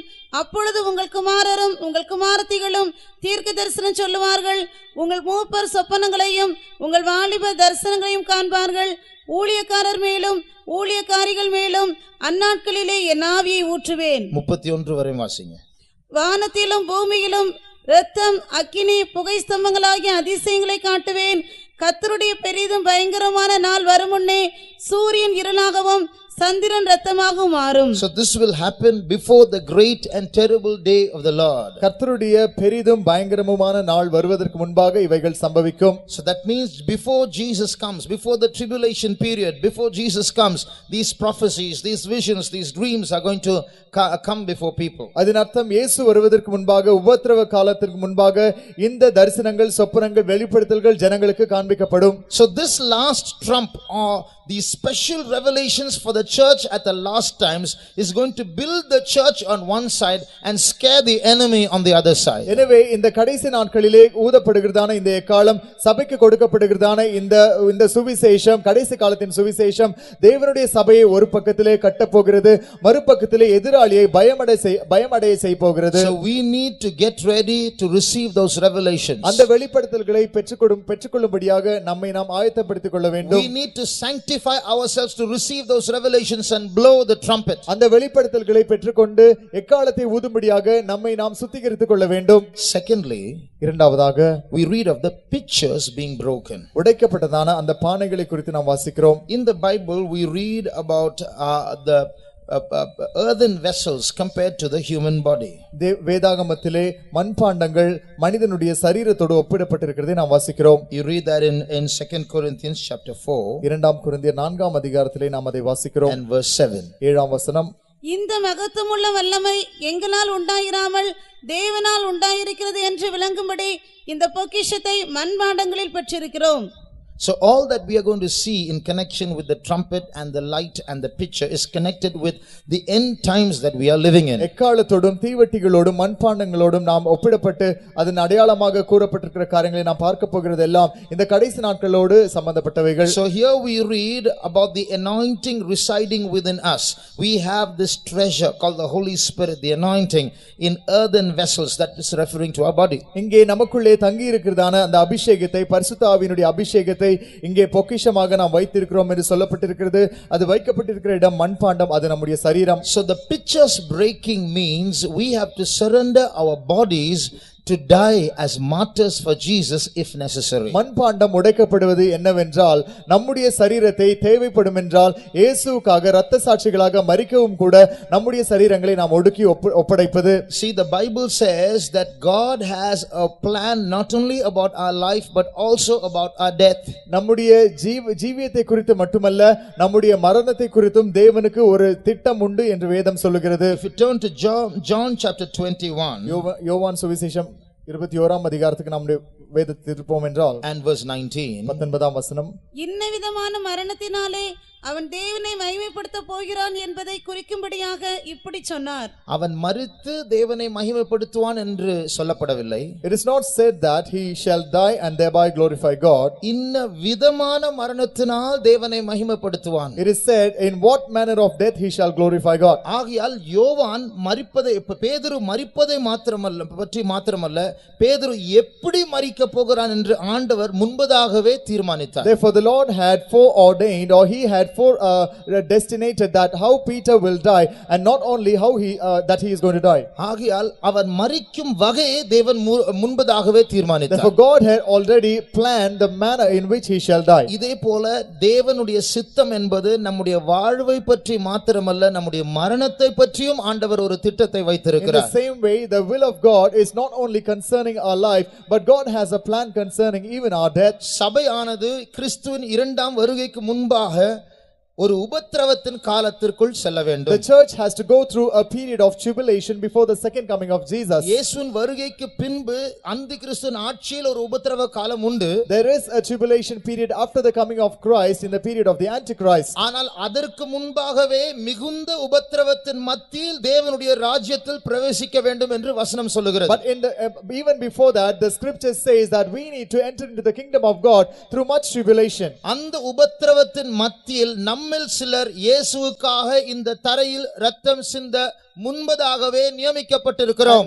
We have been already appointed that some of us are going to shed our blood to this ground in that period of tribulation. அப்படி இருக்கும் பொழுது சத்ருவானவன் நம்முடைய சரீரத்தில் இருக்கிற இரத்தத்தை சிந்த வைக்கலாம், ஆனால் ஆத்துமாவுக்கு சேதம் வராதபடிக்கு இப்பொழுதே நாம் ஆயத்தப்பட வேண்டும். When it is so, the enemy might make us to shed our blood that is in our body to this ground, but we need to prepare ourselves right now that there would not be any damage to our soul. இப்படிப்பட்ட நேரத்தில் நேரத்தில் உயிர் சேதம் வெறும் என்று பயந்து நாம் ஒதுங்கி போனால் நம்முடைய ஆத்துமா கரைப்படும், நஷ்டப்படும், ஜீவனை இழப்போம். In these times, if we are afraid that we may have to lose our life, if we are going to stay away from this, we will lose our lives and we will be ruined. உங்களுடைய சரீரமாகிய மண்பாண்டம் இந்த தரையில் உடைக்கப்பட வேண்டும், அல்லது நீங்கள் இரத்த சாட்சியாய் மரிக்க வேண்டும் என்று உங்களுடைய மரணத்தை பற்றி ஆண்டவர் முன்பதாகவே நியமித்திருப்பார் என்றால், Your body, if the Lord has already foreappointed that your body, which is the earthen vessel, should be broken upon this earth, or in other words, you should die as a martyr, அந்த பாதையில் நடக்க நாம் மத்தேயு 16:25 வாசித்தது போல ஜீவனை இழக்கத்தக்கதாக நாம் கால் எடுத்து முன்னாடி வைக்க வேண்டும். even as we read in Matthew 16:25, we should take our step forward that we might walk in this path and that we might lose our lives in this manner. யோவான் 19ஆம் அதிகாரத்தில் In John's Gospel chapter 10, 19ஆம் அதிகாரம் அவர் தலை சாய்த்து ஜீவனை விட்டார். அந்த வசனம் எங்க இருக்கிறது? 30ஆம் வசனம், 19:30. இயேசு காடியை வாங்கின பின்பு முடிந்தது என்று சொல்லி தலையை சாய்த்து ஆவியை ஒப்புக் கொடுத்தார். ஆங்கிலத்தில் அதை வாசித்தால் வாசியுங்கள். When Jesus therefore had received the vinegar, he said, "It is finished," and he bowed his head and gave up the ghost. He bowed his head. அவர் தலை சாய்க்கவில்லை, தலை வணங்கி ஜீவனை விட்டார். in John 19:30, we read that he bowed his head and he gave up his ghost. அதனுடைய அர்த்தம் என்ன? What is the meaning of that? அவருடைய சாவிலும் அவர் ரத்தம் சிந்தி மரிக்கும் தருவாயில் பிதாவினுடைய சித்தம் இதுதான் என்றால் இதையும் ஏற்றுக்கொள்ளுகிறேன் என்று அந்த சித்தத்திற்கு தலை வணங்கி ஜீவனை விட்டார். Even in his death, even at the time of him losing his blood, he did bow his head and say, if this is the will of the Father about the manner in which I should die, I do obey for it. இதுபோல தேவனுடைய சித்தம், நம்முடைய சாவை பற்றியும் ஒரு தேவனுடைய சித்தம் இருக்கிறதே, அதற்கு நாமும் தலை வணங்க வேண்டும். Likewise, God has a will even concerning our death, for which we need to bow our heads. நாம் இப்பொழுது மரிக்காவிட்டாலும் அந்த இரத்த சாட்சியின் மனமுடையவர்களா இப்பொழுதே நாம் மாற வேண்டும். Even if we don't die now, right now we should have the mind of a martyr. அதுதான் நம்முடைய மண்பாண்டத்தை உடைப்பது என்பது. That is the meaning of us breaking our pitcher. ஒரு நாள் கர்த்தருடைய சித்தமாய் இருந்தால் இரத்த சாட்சிகளை மரிக்க போகிறோம். One day, if it is the will of God, we are going to die as a martyr. ஆனால் அந்த இரத்த சாட்சியின் சிந்தை இப்பொழுதே இருக்க வேண்டும். But the mind of the martyr should be in us right now. அப்பொழுதுதான் கர்த்தர் நமக்காக நியமித்திருக்க அந்த கடினமான பாதைகளில் தைரியமாக கால் வைப்போம். That is when we shall boldly step forward in those difficult paths that the Lord has laid up for us. அவர்கள்தான் தங்களுடைய ஜீவனை இழக்காமல் கண்டடைவார்கள். They are the ones who shall not lose their lives but shall gain them. வெளிப்படுத்தல் 18ஆம் அதிகாரம் கடைசி வசனத்தை வாசிக்கும்போது, Reading from Revelation chapter 18, the last verse. ஒரு வேசி என்று அழைக்கப்படுகிறதான ஒரு அமைப்பை பற்றி அங்கே வாசிக்கிறோம்.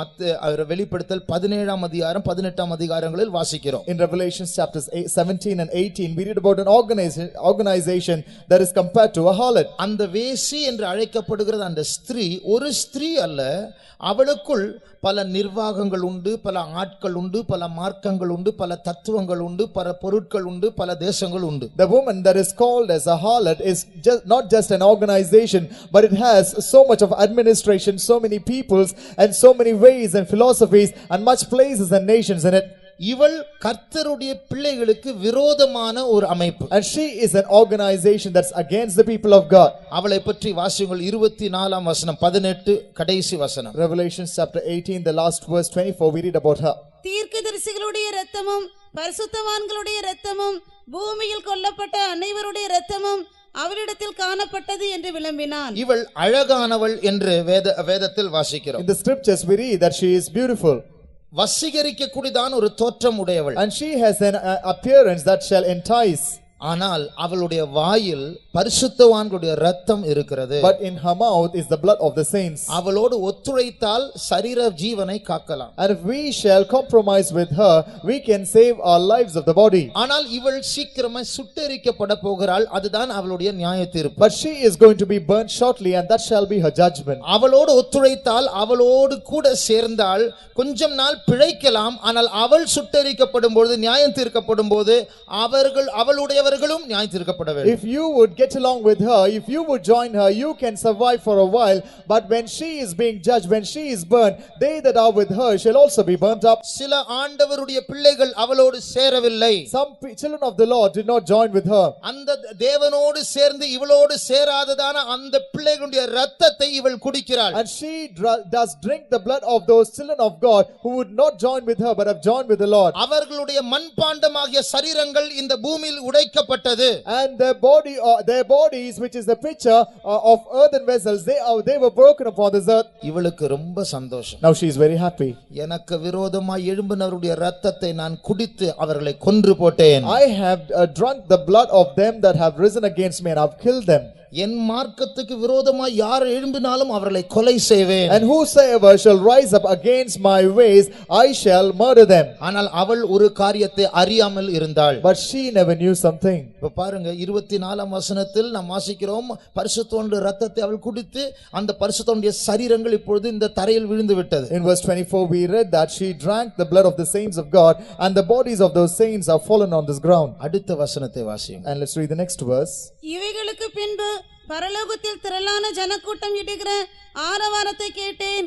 அவர்கள் அல்லேலூயா, இரட்சணியமும் மகிமையும் கனமும் வல்லமையும் நம்முடைய தேவனாகிய கர்த்தருக்கே உரியது, அவருடைய நியாய தீர்ப்புகள் சத்தியமும் நீதியுமானவைகள். இவர்களை நான் முடித்து விட்டேன், ஒழித்து விட்டேன், இரத்தத்தை குடித்து விட்டேன் என்று கொண்டாடுகிற அந்த நேரத்தில், in the moment where she thinks I have put an end to them, I have destroyed them and I have killed them, பரலோகத்தில் அல்லேலூயா என்கிற ஒரு சத்தம் கேட்கப்படுகிறது. there is a shout heard in heaven saying hallelujah. அது யாருடைய சத்தம்? Whose voice is that? யாருடைய இரத்தத்தை இவள் குடித்தாளோ அவர்கள் தான் இப்பொழுது பரலோகத்தில், அவர்கள் மரிக்கவில்லை, பரலோகத்தில் உயிர் உள்ளவர்கள் அல்லேலூயா என்று கத்துகிறார்கள்.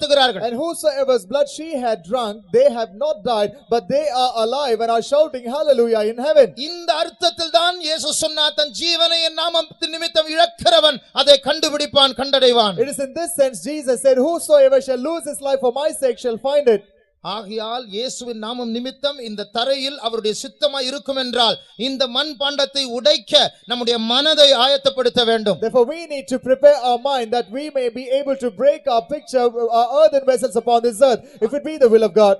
அப்படி என்னுடைய சித்தம் அல்ல, ஆண்டவர் என்ன சொன்னாலும் அதற்கு கீழ்ப்படிவேன் என்று நாம் தீர்மானித்தால், if we would make a determination saying like that, not my will but I would obey to whatever the Lord would say to me, மண் பாண்டங்களை உடைக்க நாம் 100% ஆண்டவருக்கு சமர்ப்பிப்போம் என்றால், we would surrender ourselves 100% to the Lord that he might break our earthen vessel. இந்த மண் பாண்டத்திற்குள் மறைக்கப்பட்டிருக்கிற ஒரு பொக்கிஷம் இருக்கிறது, ஒரு விளக்கு இருக்கிறது, அது வெளியே வரும். There is a lamp and there is a light that is hidden in this picture and that shall be revealed. அதுதான் கடைசி நாட்களில் வெளிப்பட போகிறதான எழுப்புதல். And that is a revelation that is going to be revealed in the last days. இயேசுவுடைய வருகைக்கு முன்பாக இயேசு ஒரு பெரிய எழுப்புதலை அனுப்ப போகிறார் என்று வேதத்தில் எழுதி இருக்கிறார். In the scriptures Jesus has written that he is going to send a great revelation in the last days before his coming. அந்த மண்பாண்டம் உடைக்கப்படுகிற அந்த க்ஷணத்தில் திடீரென்று 300 விளக்குகள் வெளியே வந்தது. And at that moment when those earthen vessels or those pitchers were broken, all of a sudden there came 300 lamps out in the air.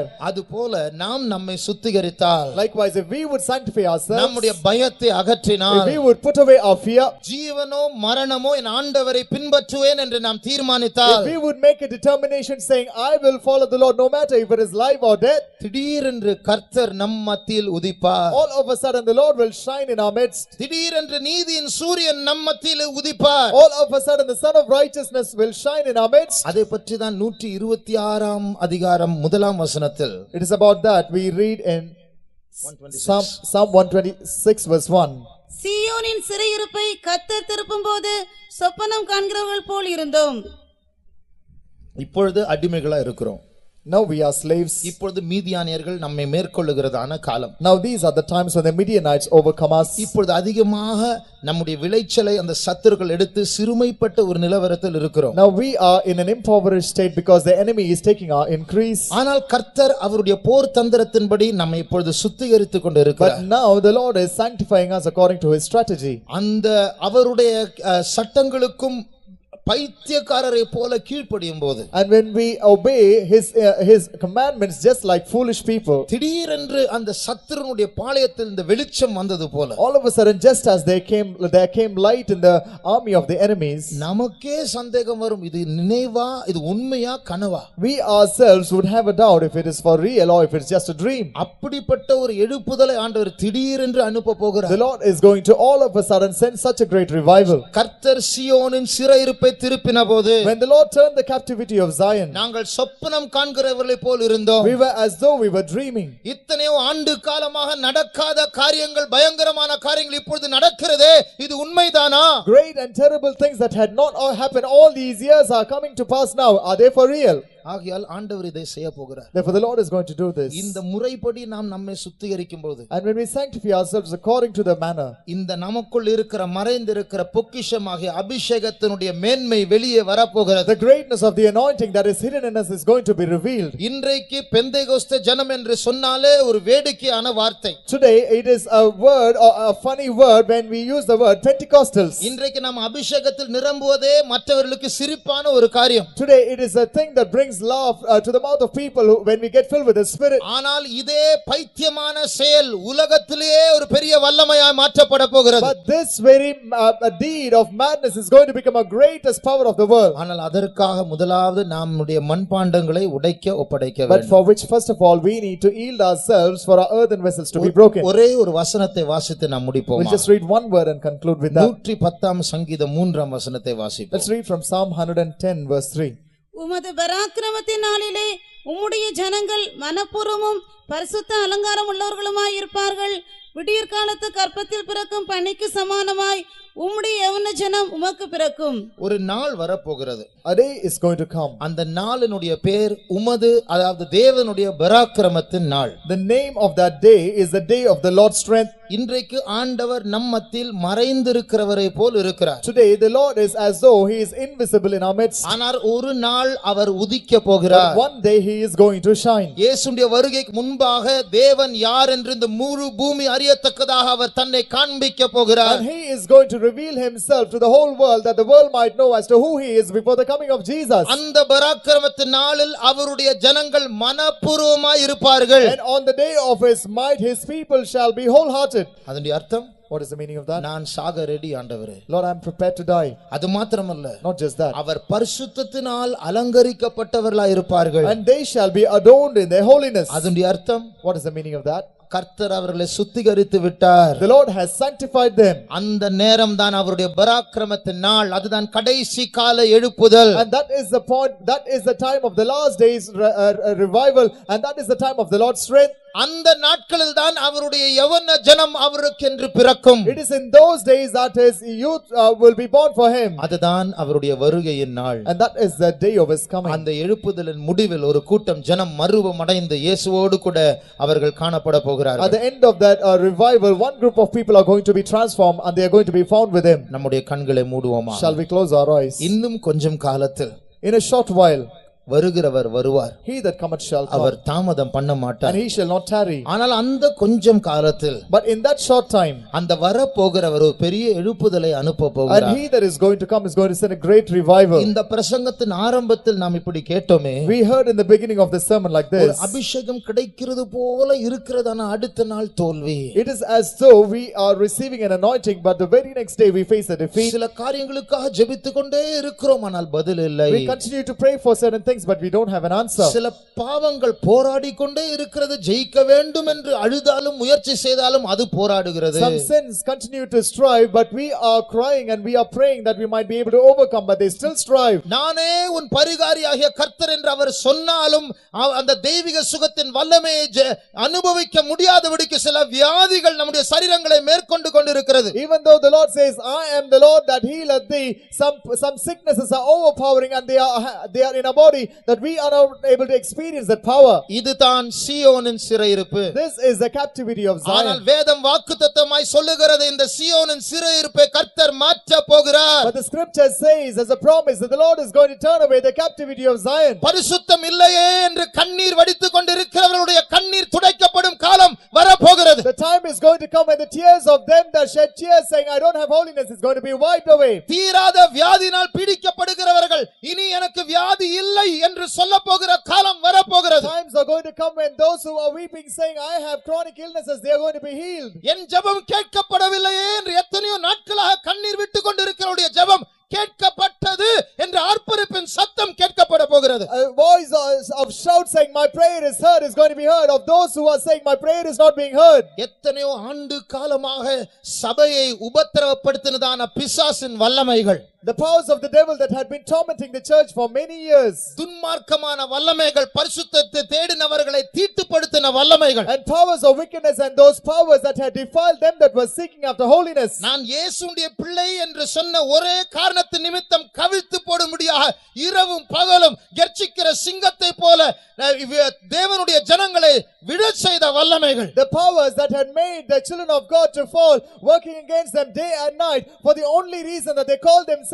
as the children of God. அந்த வல்லமைகள் நம்முடைய காலின் கீழ் சாம்பலாய் மாறத்தக்கதாக நீதியின் சூரியன் நம் மத்தியில் உதிக்க போகிறார். The sun of righteousness is going to shine in our midst in a manner in which those powers are going to be turned into ashes under our feet. இந்த வார்த்தைகளை கேட்கும் பொழுது, And even while you hear these words, யோவான் ஸ்நானகன் தாயின் வயிற்றில் இருக்கும் பொழுது மரியாளுடைய வயிற்றில் இருந்த இயேசுவை கண்டபோது அந்த குழந்தை குதித்தது போல, துள்ளினது போல நம்முடைய உள்ளத்தில் நம்முடைய ஆவி துள்ளவில்லையா? and even while we hear these words, are not the spirit that's in us leaping out for joy, just as John the Baptist leaped for joy when he heard the greeting of Mary, the mother of Jesus. குணசாலியான ஸ்திரீயை பற்றி சொல்லப்பட்ட ஒரு காரியம், One thing that is said about the virtuous woman, அவள் வருங்காலத்தை கண்டு மகிழுகிறாள். she rejoiceth about her future. இது போல நம்முடைய சிறையிருப்பு மாறுகிறதான ஒரு நாள் வரப்போகிறது என்று கேட்கும்போது நம் மத்தியில் ஒரு மகிழ்ச்சி உண்டாகுகிறது. Likewise, even when we hear that our captivity is going to be turned away, there is a joy that arises in our midst. நம்முடைய கண்களை மூடுவோமாக. Shall we close our eyes? கர்த்தர் நம்முடைய சிறையிருப்பை மாற்ற போகிறார். The Lord is going to turn our captivity. முடிந்தால் நெடுமுழங்காலில் இருப்போம். If possible, please be on our knees. முழங்கால் பலமுள்ளதா இருக்கும் என்றால் நெடுமுழங்கால் நிலையில் என்றால் உட்கார்ந்து If ஜெபியுங்கள். your knees are strong enough, you can stand on your knees. Otherwise, you can be seated and pray. கர்த்தர் நம்முடைய சிறையிருப்பை மாற்ற வேண்டும். The Lord should turn our captivity. யாக்கோபு அந்த தூதனோடு போராடி ஜெயித்தது போல இப்பொழுது ஒரு 2-3 நிமிடம் கர்த்தருடைய சமூகத்தில் போராட போகிறோம். Even as Jacob strove with the angel of the Lord and overcame him, now we are going to strive in the presence of God some couple of minutes. இந்த அபிஷேகம் எனக்கு போதாது This ஆண்டவரே. anointing is not sufficient for me, Lord. இந்த பரிசுத்தம் எனக்கு போதாது And ஆண்டவரே. this holiness is not enough, Lord. இந்த தரிசனம் எனக்கு போதாது ஆண்டவரே. And this vision is not sufficient. இந்த ஜெப ஜீவம் எனக்கு போதாது ஆண்டவரே. Lord, this prayer life is not sufficient for me. எனக்கு இன்னும் வேண்டும் என்று விரும்புகிறவர்கள் Those who desire saying, I want even more. கரங்களை பிடித்து ஜெபிக்க ஆரம்பிப்போமாக. Hold on to hands and pray. நம்முடைய தேவன் நம் மத்தியில் இருக்கிறார். Our Lord is in our midst. கீதியோனை பலப்படுத்தின தேவன் நம் மத்தியில் இருக்கிறார். The Lord who has strengthened Gideon is in our midst. Gideon பயப்படும் பொழுதே பராக்கிரமசாலி என்று கீதியோனை அழைத்த தேவன் நம் மத்தியில் இருக்கிறார். And the Lord who called Gideon a mighty man of valor even when he was afraid is in our midst. எத்தனை காரியங்களில் நமக்கு கருத்து வேறுபாடு இருந்தாலும் இந்த காரியத்தில் ஒரு மனதாய் இருப்போமாக. How many other things we may have difference of opinion, but in this one thing let us have oneness of mind. எனக்கு எழுப்புதல் வேண்டும். I need revival. எனக்கு பரிசுத்தம் வேண்டும். I need holiness. நான் சாத்தானை ஜெயிக்க வேண்டும். I should overcome Satan. நான் ஜெப வீரனாய் மாற வேண்டும். I should become a prayer நான் warrior. இயேசுவின் வருகையில் எடுத்துக்கொள்ளப்பட I வேண்டும். should be called by the coming of Jesus. 2 நிமிடம் போராடி ஜெபிப்போமா. Let's strive and pray for a couple of கரங்களை minutes. பிடித்து ஒரே மனதோடு ஜெபிப்போமா. Let's hold on to hands and let's pray with oneness of mind. ஆண்டவர் நம்முடைய சிறையிருப்பை மாற்றுவாராக. May the Lord turn our captivity. நம்முடைய ஒரு மனதை காணும் பொழுது, When the Lord sees the oneness of our mind, நம்முடைய அழுகையின் சத்தத்தை கேட்கும் பொழுது, when the Lord hears the voice of our weeping, அந்த நாட்களில் இஸ்ரவேல் தேவனை நோக்கி கூப்பிட்ட போது தீர்க்கதரிசி அனுப்புனது போது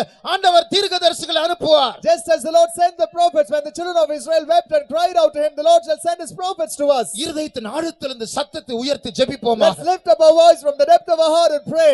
ஒன்று அவன் ஜெயிக்க வேண்டும் என்றால் இல்லை என்றால் நாம் ஜெயிக்க வேண்டும். Either he should win or we should win. ஒன்று அவன் நம்முடைய தலையை ஏறி மிதிக்க வேண்டும் இல்லை என்றால் அவன் தலையை நாம் ஏறி மிதிக்க வேண்டும். Either he should stamp our head or we should stamp his head. ஒன்று நாம் சாக வேண்டும் இல்லை என்றால் அவன் சாக வேண்டும். Either we should die or he should die. கர்த்தர் பட்சத்தில் நிற்கிறவன் யார்? Who stands on the Lord's side? கர்த்தருடைய வைராக்கியத்தை பெற்றுக் கொள்ளுகிறவன் யார்? Who receives the zeal of the Lord?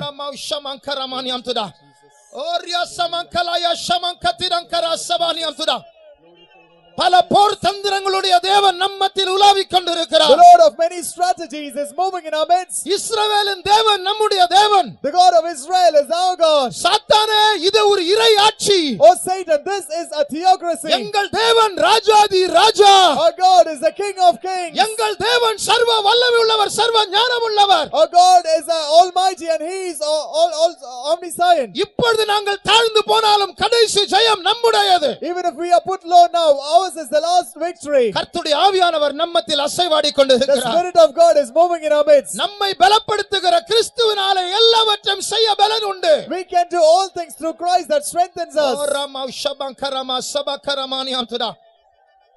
சர்வத்தையும் கீழ்ப்படுத்தும் வல்லமை இன்னும் அளிக்க வல்ல நாயகனே. சர்வத்தையும் கீழ்ப்படுத்தும் வல்லமை இன்னும் அளிக்கவல்ல நாயகனே. சகலமும் செய்தோராய் தைரியமாய் நின்றிடு, சத்துவம் தாரும் ஐயனே. செய்தோராய் தைரியமாய் நின்றிடு, சத்துவம் தாரும் ஐயனே. சர்வத்தையும் கீழ்ப்படுத்தும் வல்லமை இன்னும் அளிக்கவல்ல நாயகனே. சர்வத்தையும் கீழ்ப்படுத்தும் வல்லமை இன்னும் அளிக்கவல்ல நாயகனே. சகலமும் செய்தோராய் தைரியமாய் நின்றிடு, சத்துவம் தாரும் ஐயனே. சகலமும் செய்தோராய் தைரியமாய் நின்றிடு, சத்துவம் தாரும் ஐயனே. சகலமும் செய்தோராய் தைரியமாய் நின்றிடு, சத்துவம் தாரும் ஐயனே. சகலமும் செய்தோராய் தைரியமாய் நின்றிடு, சத்துவம் தாரும் ஐயனே. சகலமும் செய்தோராய் தைரியமாய் நின்றிடு, சத்துவம் தாரும் ஐயனே. சகலமும் செய்தோராய் தைரியமாய் நின்றிடு, சத்துவம் தாரும் ஐயனே. சகலமும் செய்தோராய் தைரியமாய் நின்றிடு, சத்துவம் தாரும் ஐயனே. சகலமும் செய்தோராய் தைரியமாய் நின்றிடு, சத்துவம் தாரும் ஐயனே. Hallelujah, hallelujah, hallelujah, hallelujah. Amen, amen, hallelujah. சர்வத்தையும் கீழ்ப்படுத்தும் வல்லமை என்றும் அளிக்கவல்ல நாயகனே. சர்வத்தையும் கீழ்ப்படுத்தும் வல்லமை இன்னும் அளிக்கவல்ல நாயகனே. சகலமும் செய்தோராய் தைரியமாய் நின்றிட, சத்துவம் தாரும் ஐயனே. சகலமும் செய்தோராய் தைரியமாய் நின்றிட, சத்துவம் தாரும் ஐயனே. சர்வத்தையும் கீழ்ப்படுத்தும் வல்லமை இன்னும் அளிக்கவல்ல நாயகனே. சர்வத்தையும் கீழ்ப்படுத்தும் வல்லமை இன்னும் அளிக்கவல்ல நாயகனே. சகலமும் செய்தோராய் தைரியமாய் நின்றிட, சத்துவம் தாரும் ஐயனே. சகலமும் செய்தோராய் தைரியமாய் நின்றிட, சத்துவம் தாரும் ஐயனே. சகலமும் செய்தோராய் தைரியமாய் நின்றிட, சத்துவம் தாரும் ஐயனே. சகலமும் செய்தோராய்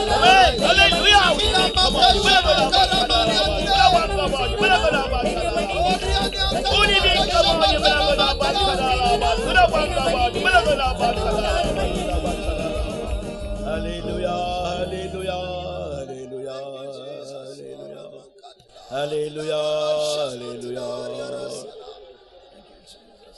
இந்த 3 நாட்களாக கர்த்தர் நம்மோடு தைரியமான வார்த்தைகளை நமக்கு தந்திருக்கிறார். In these 3 days, Lord is speaking with us with bold words. நாம் தைரியப்பட்டு சோர்ந்து பயந்து வந்தோம், நம்மை தைரியப்படுத்தி இருக்கிறார். We are being fearful, scared, but Lord spoke with us. நாம் பலவீனராய் கலங்கி வந்தோம், கர்த்தர் நம்மை பலப்படுத்தி இருக்கிறார். We are very weak, but Lord was strengthening us. புதிய பலனை நமக்கு தந்தார். Lord has given us new strength.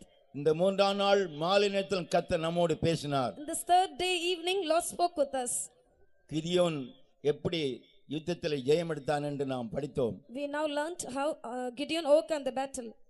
Gideon அவனுடைய குடும்பத்தில் சிறிய பையனாக இருந்தான். And Gideon was a small boy in his house. அவனுடைய கோத்திரத்தில் சிறிய கோத்திரம். It was a small tribe. ஒரு எளிமையான குடும்பத்தில் He பிறந்தவன். was born in a poor family. அவனுக்கு தைரியம் என்பதே கிடையாது. There was no boldness for him. ஆனால் கர்த்தர் அவனை பார்த்து என்ன சொன்னார்? What does the Lord say looking unto him? பராக்கிரமசாலியே புறப்பட்டு போ. Oh mighty man of valor, இந்த go பலத்தோடு there. புறப்பட்டு போ. With this strength you shall go. கர்த்தர் முதலாவது அவனை பராக்கிரமசாலியா மாற்றினார். Lord has changed him as a mighty man. அவனுடைய ஜீவிதத்தில் அவிசுவாசம் காணப்பட்டது.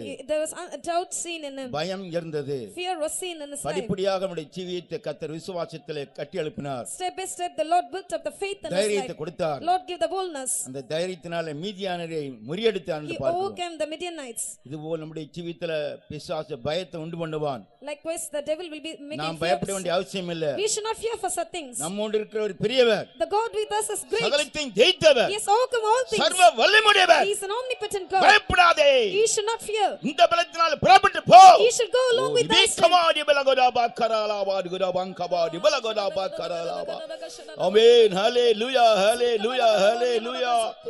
சர்வத்தையும் கீழ்ப்படுத்தும் வல்லமை இன்றும் அளிக்க வல்ல நாயகனே.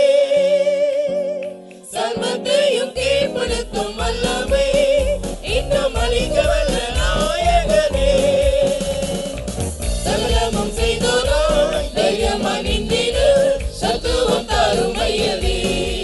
சகலமும் செய்தோராய் தைரியமாய் நின்றிடு, சத்துவம் தாரும் ஐயனே. சர்வத்தையும் கீழ்ப்படுத்தும் வல்லமை இன்னும் அளிக்க வல்ல நாயகனே. சர்வத்தையும் கீழ்ப்படுத்தும் வல்லமை இன்னும் அளிக்க வல்ல நாயகனே. சகலமும் செய்தோராய் தைரியமாய் நின்றிடு, சத்துவம் தாரும் ஐயனே. சகலமும் செய்தோராய் தைரியமாய் நின்றிடு. ஹalleluya ஹalleluya. இவலகடா பாக்கராலா குரபாங்கபா இவலகடா பாக்கராலா. ஆமென். ஹalleluya. ஒருங்கே கமா இவலகடா பாக்கராலா குரபாங்கபா இவலகடா பாக்கராலா. ஹalleluya ஹalleluya. ஆமென். ஹalleluya. நமக்கு விரோதமா பிசாசு பல தந்திரமான காரியங்களை செய்யும்படியாக அவன் எத்தனித்துக் கொண்டிருக்கிறான். Lord is devil is making cunning plans just to work destroy our lives. நாம் பயப்பட வேண்டிய அவசியமே We இல்லை. should not fear for such things. சிறைப்பட்டவர்களை சிறையாக்கி உன்னதத்திற்கு கர்த்தர் ஏறி இருக்கிறார். The Lord has made them captivated and set them to the high. நம்மை சிறைப்படுத்த முடியாத பிசாசு பல காரியங்களை செய்தாலும் கூட நாம் இயேசு இரத்தத்தினால் மீட்கப்பட்டிருக்க முன்னாலே சிறையாக்கப்பட்டிருக்கிறோம். இயேசுவின் இரத்தத்தினால By his blood we are being captivated. அதான் சிறைப்பட்டுள்ள சிறையாக்கி உன்னதத்திற்கு கொண்டு போனார். He made them captives and set us free. நாம் இயேசுவை ஏற்றுக்கொள்ளும் பொழுது நாம் அந்த பிசாசின் அடிமைத்தனத்திலிருந்து விடுதலாக்கி இயேசுக்கு அடிமையாய் When மாற்றப்பட்டிருக்கிறோம். we are being redeemed by his blood, we are being delivered. அவருக்காக எதையும் சாதிக்க நாம் ஆயத்தமுள்ளாய் காணப்படுகிறோம். We can challenge everything. இதுதான் இரத்த சாட்சியா மரிப்பது, This is the dying as a தன்னுடைய martyr. ஜீவனை இழப்பது, They shall lose his life. மண்பாண்டை உடைக்கிறது. Broken the கர்த்தர் bones. பெரிய காரியம் செய்ய போறார். Lord is going to do great நாம் things. எதற்காக அழைக்கப்பட்டிருக்க மறந்துவிட We வேண்டாம். should not forget what we are called பரலோகத்தின் for. மேன்மையான சுதந்திரத்தை பெற்றுக்கொள்ள முடியாகவே We should receive the inheritance of the kingdom. அதற்காக ஜீவனை நான் வெறுப்பேன், For that I'll stand for. என் ஜீவனை வெறுத்து நான் உமக்காக ஜீவிப்பேன் ஆண்டவரே. I shall hate my life and I shall live for your Lord. இந்த ஜீவன் இந்த பூமியோடு அழிஞ்சு போகிறது. This life is being இந்த destroyed இந்த in this world. சரீரமானது பூமியோடு அழிஞ்சு போகிறதா? This body is being இது perished. அழிவுக்குரிய சரீரம் இது. This is a body ஆனால் incorruptible. நமக்குள் அழியாத சரீரத்தை உருவாக்கி இருக்கிறார். The incorruptible thing is found in அது our body. இயேசுவின் இரத்தத்தினால் மாத்திரமே கிடைத்திருக்கிறது. And it is received through his blood. ஹalleluya ஹalleluya ஹalleluya. ஆமென். ஹalleluya. ஓ நிபீல மங்கபாடி பலகடா பாக்கராலாபா குரபாங்கபா பலகடா பாக்கராலாபா குரபாக்கராலாபா. மரித்தோரை எழுப்பிடும் வல்லமை எங்கள் மத்தியில் நிறைவேறங்க செய்வே. மரித்தோரை எழுப்பிடும் வல்லமை எங்கள் மத்தியில் நிறைவேறங்க செய்வே. ஒரு மண் சரீரம் உள்ளம் உயிர்த்திட அருமின் அபிஷேகமே.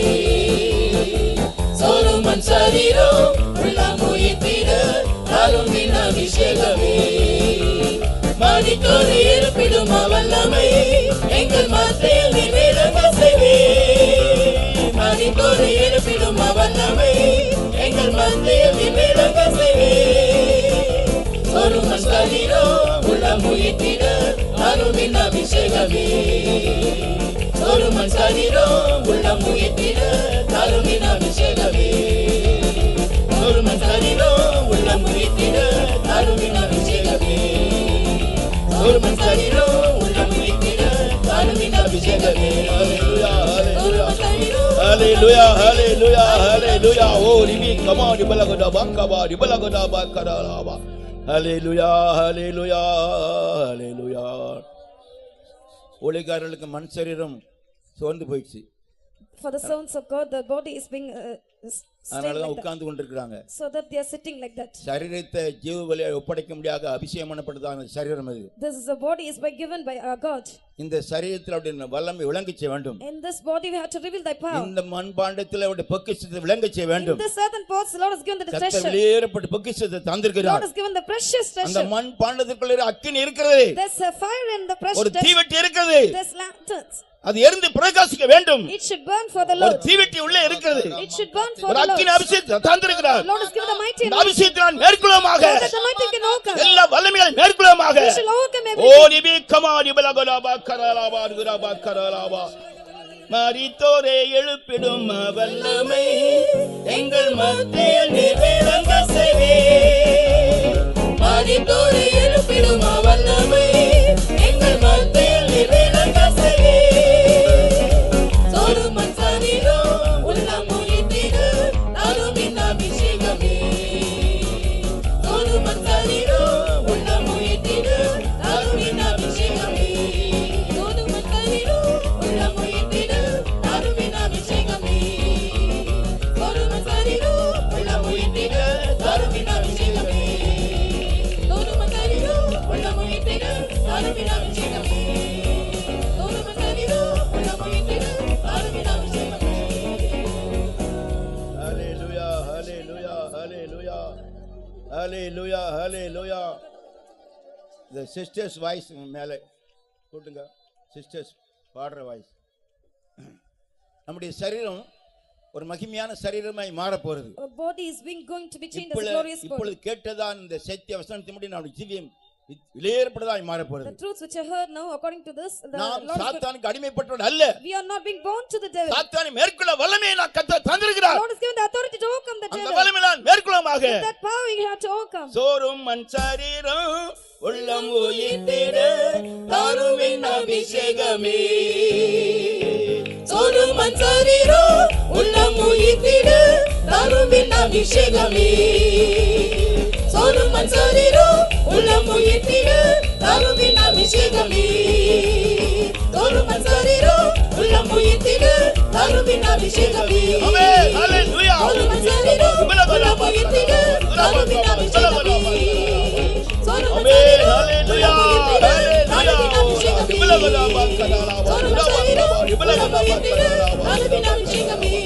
ஆமென் ஹalleluya ஹalleluya ஹalleluya ஓ நிபி கமான் பலகலாபா கரலாபா ஹalleluya ஹalleluya ஹalleluya உண்மையாவே கர்த்தர் நம்மை நினைத்திருக்கிறார்.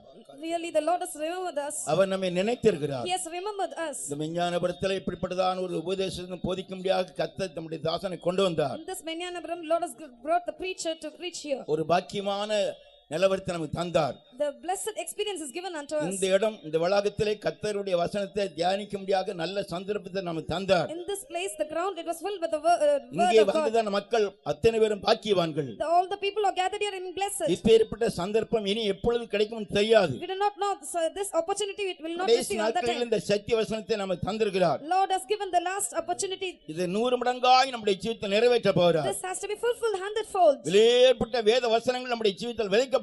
The precious seed is being sowed in us. இந்த 3 நாட்களில் கர்த்தர் நம்மோடு கூட இருந்தார்.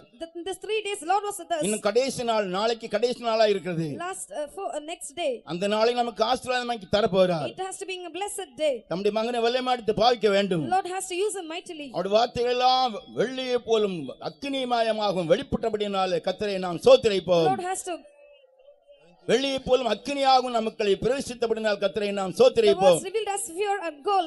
For that let us praise God. வெளியேறப்பட்ட வார்த்தைகள் மீட்பின் வார்த்தைகளை கர்த்தர் The தந்திருக்கிறார். words filled with silver. ஆகையால் வெளியேறப்பட்ட மேன்மையான ஜீவியத்தை நமக்கு தந்திருக்கிறார். Lord has given the precious experience இந்த to வேத us. வசனங்களை நாம் கிரகித்துக் கொள்ள கிருபையை தந்தார். Lord has given the grace just to பெரிய accept the காரியங்களை words. செய்ய போறார். Lord is going to do great things. அற்புதமான காரியங்களை செய்ய Lord போறார். is going to do great things. சர்வ வல்லமையுள்ள தேவன் நம்மோடு கூட இருக்கிறார். He is an almighty God with us. அற்புதமான காரியங்களை செய்ய He is போறார். going to do great things for நாம் us. அதை கண்டு மகிழ போறோம். We are going to rejoice அது looking at it. சீக்கிரமா நிறைவேற போறது. It is going to appear it very soon. நித்தியத்திலே அல்லேலூயாங்கறதான சத்தத்தை கேட்க போறோம். In eternity we are going to hear the sound. நாம அந்த சத்தத்தோடு சந்தமாய் மாற போறோம். And we are going to receive the sound. மேன்மையான ஜீவித்தை நமக்கு கிருபையாய் வைத்திருக்கிறார். Lord has kept the precious experience. கடைசி காலம் துணிக்கும்போது The last time sound. கிறிஸ்துவுக்குள் மரித்தவர்கள் முதலாக Those எழுந்திருப்பார்கள். who dead in Christ shall rise up. பின்பு உயிரோடு இருக்கிற நாமெல்லாம் மறுரூபமாக்கப்பட போறோம். Nextly the people who are alive will be caught up. மறுரூபம் என்று சொல்லும் பொழுது ஒரு மரணமும் உயிர்த்தெழுதலும் ஒரு வினாடி நடைபெறதான ஒரு காரியம் அது. Death and resurrection takes place in a part. It is the மரணம் இல்லாமல் ஜீவனை நாம் பெற்றுக்கொள்ள முடியாது. Without death there is no life. ஆகையால் மரணத்தை நாம் ஜெயிக்கக்கூடியவர்களாய் கர்த்தர் மாற்றுகிறார். We have to overcome death. Lord is giving ஆகையால் the ஒரு grace. மரணமும் உயிர்த்தெழுதலும் நடைபெற போகிறது. There is a part that is going to take place. Death and ஜீவனாய் Kristu resurrection. நமக்கு வெளிப்பட போகிறார். The God who is with life is going to அதுதான் reveal நமக்கு in us. உயிர்த்தெழுதல் நடைபெறுகிறதான ஒரு காரியம் அது. This is the thing. It's going to அது happen in சீக்கிரமா us. நிறைவேற போகிறது. It has to maybe ஒரு happen quickly. கண்ணிமை பொழுதிலே நிறைவேற போகிறது. Within a fraction of a second. அந்த எக்கால சத்தத்தை நாம் கேட்டு நம்முடைய ஜீவியத்தை சுத்திகரித்துக் கொள்வோமாக. And we had here the last trump and we இப்படி had to 3 be ready. நாட்களாக எக்கால சத்தத்தை நாம் கேட்டோம். And we had the trumpet sound. இந்த in the சுவிசேஷ days. சத்தத்தை கேட்டு நம்முடைய ஜீவியத்தை சுத்திகரித்துக் கொள்ள கிருபையை தந்திருக்கிறார். Lord has given the grace just to sanctify ஒன்று ourselves கூட to நம்மை the gospel. தாழ்த்தி அந்த வசனத்தை தியானம் பண்ணி ஜீவிப்போமாக. Let us humble ourselves and to meditate the word. அந்த வசனத்தை ஒவ்வொரு நாளும் தியானம் பண்ணியே ஜீவிப்போமாக. Let us humble ourselves and meditate the word. இந்த நிமிஷத்தோடு விட்டுவிடக் கூடாது. Lord, not in this இப்பொழுது moment. நமக்கு ஒரு நல்ல வெளியேறப்பட்ட மேன்மையான அனுபவத்தை தந்திருக்கிறார். Lord has given the precious experience. இதை நான் எப்பொழுதும் மனதில் வைத்து நாம் ஜீவிக்க வேண்டும். We have to keep it in mind and we have to நாம் live. பிரயாணப்படும் போதும் நம்ம படுக்கையிலும் நம்ம எழுந்திருக்கும் போதும் நாம் எந்த காரியத்தை செய்யும் போதும் அந்த வசனத்தை மனதில் வைத்துக் கொண்டு ஜீவிக்க வேண்டும். We have to keep thy word in the sleep and the rise up and all other times. எப்பொழுதும் பயந்திருக்க மனுஷன் பாக்கியவான். One is faithful all the time. shall அந்த be blessed. பாக்கியத்தை நாம் பெற்றுக்கொள்வோமாக. We have to resist. ஆகியால் போர் தந்திரங்களை பற்றி நாம் படித்திருக்கிறோம். And we have to learn about the எப்படி strategies. ஜெயிக்கணுங்கிறதான வேத வசனம் மூலம் நமக்கு தெளிவாக எழுக்கப்பட்டிருக்கிறது. And it has been spoken clearly about அந்த the வசனத்தை word of நம்மை God. பாதுகாத்துக் கொள்வோமாக. Through this verse we have been கர்த்தர் preserved. சீக்கிரம் வெளிப்பட Lord போகிறார். is going to come very soon. ஆகியால் உங்களுடைய ஜீவியத்தை பிசாசு வஞ்சித்தோடாபடி ஜாக்கிரதையாருங்கள்.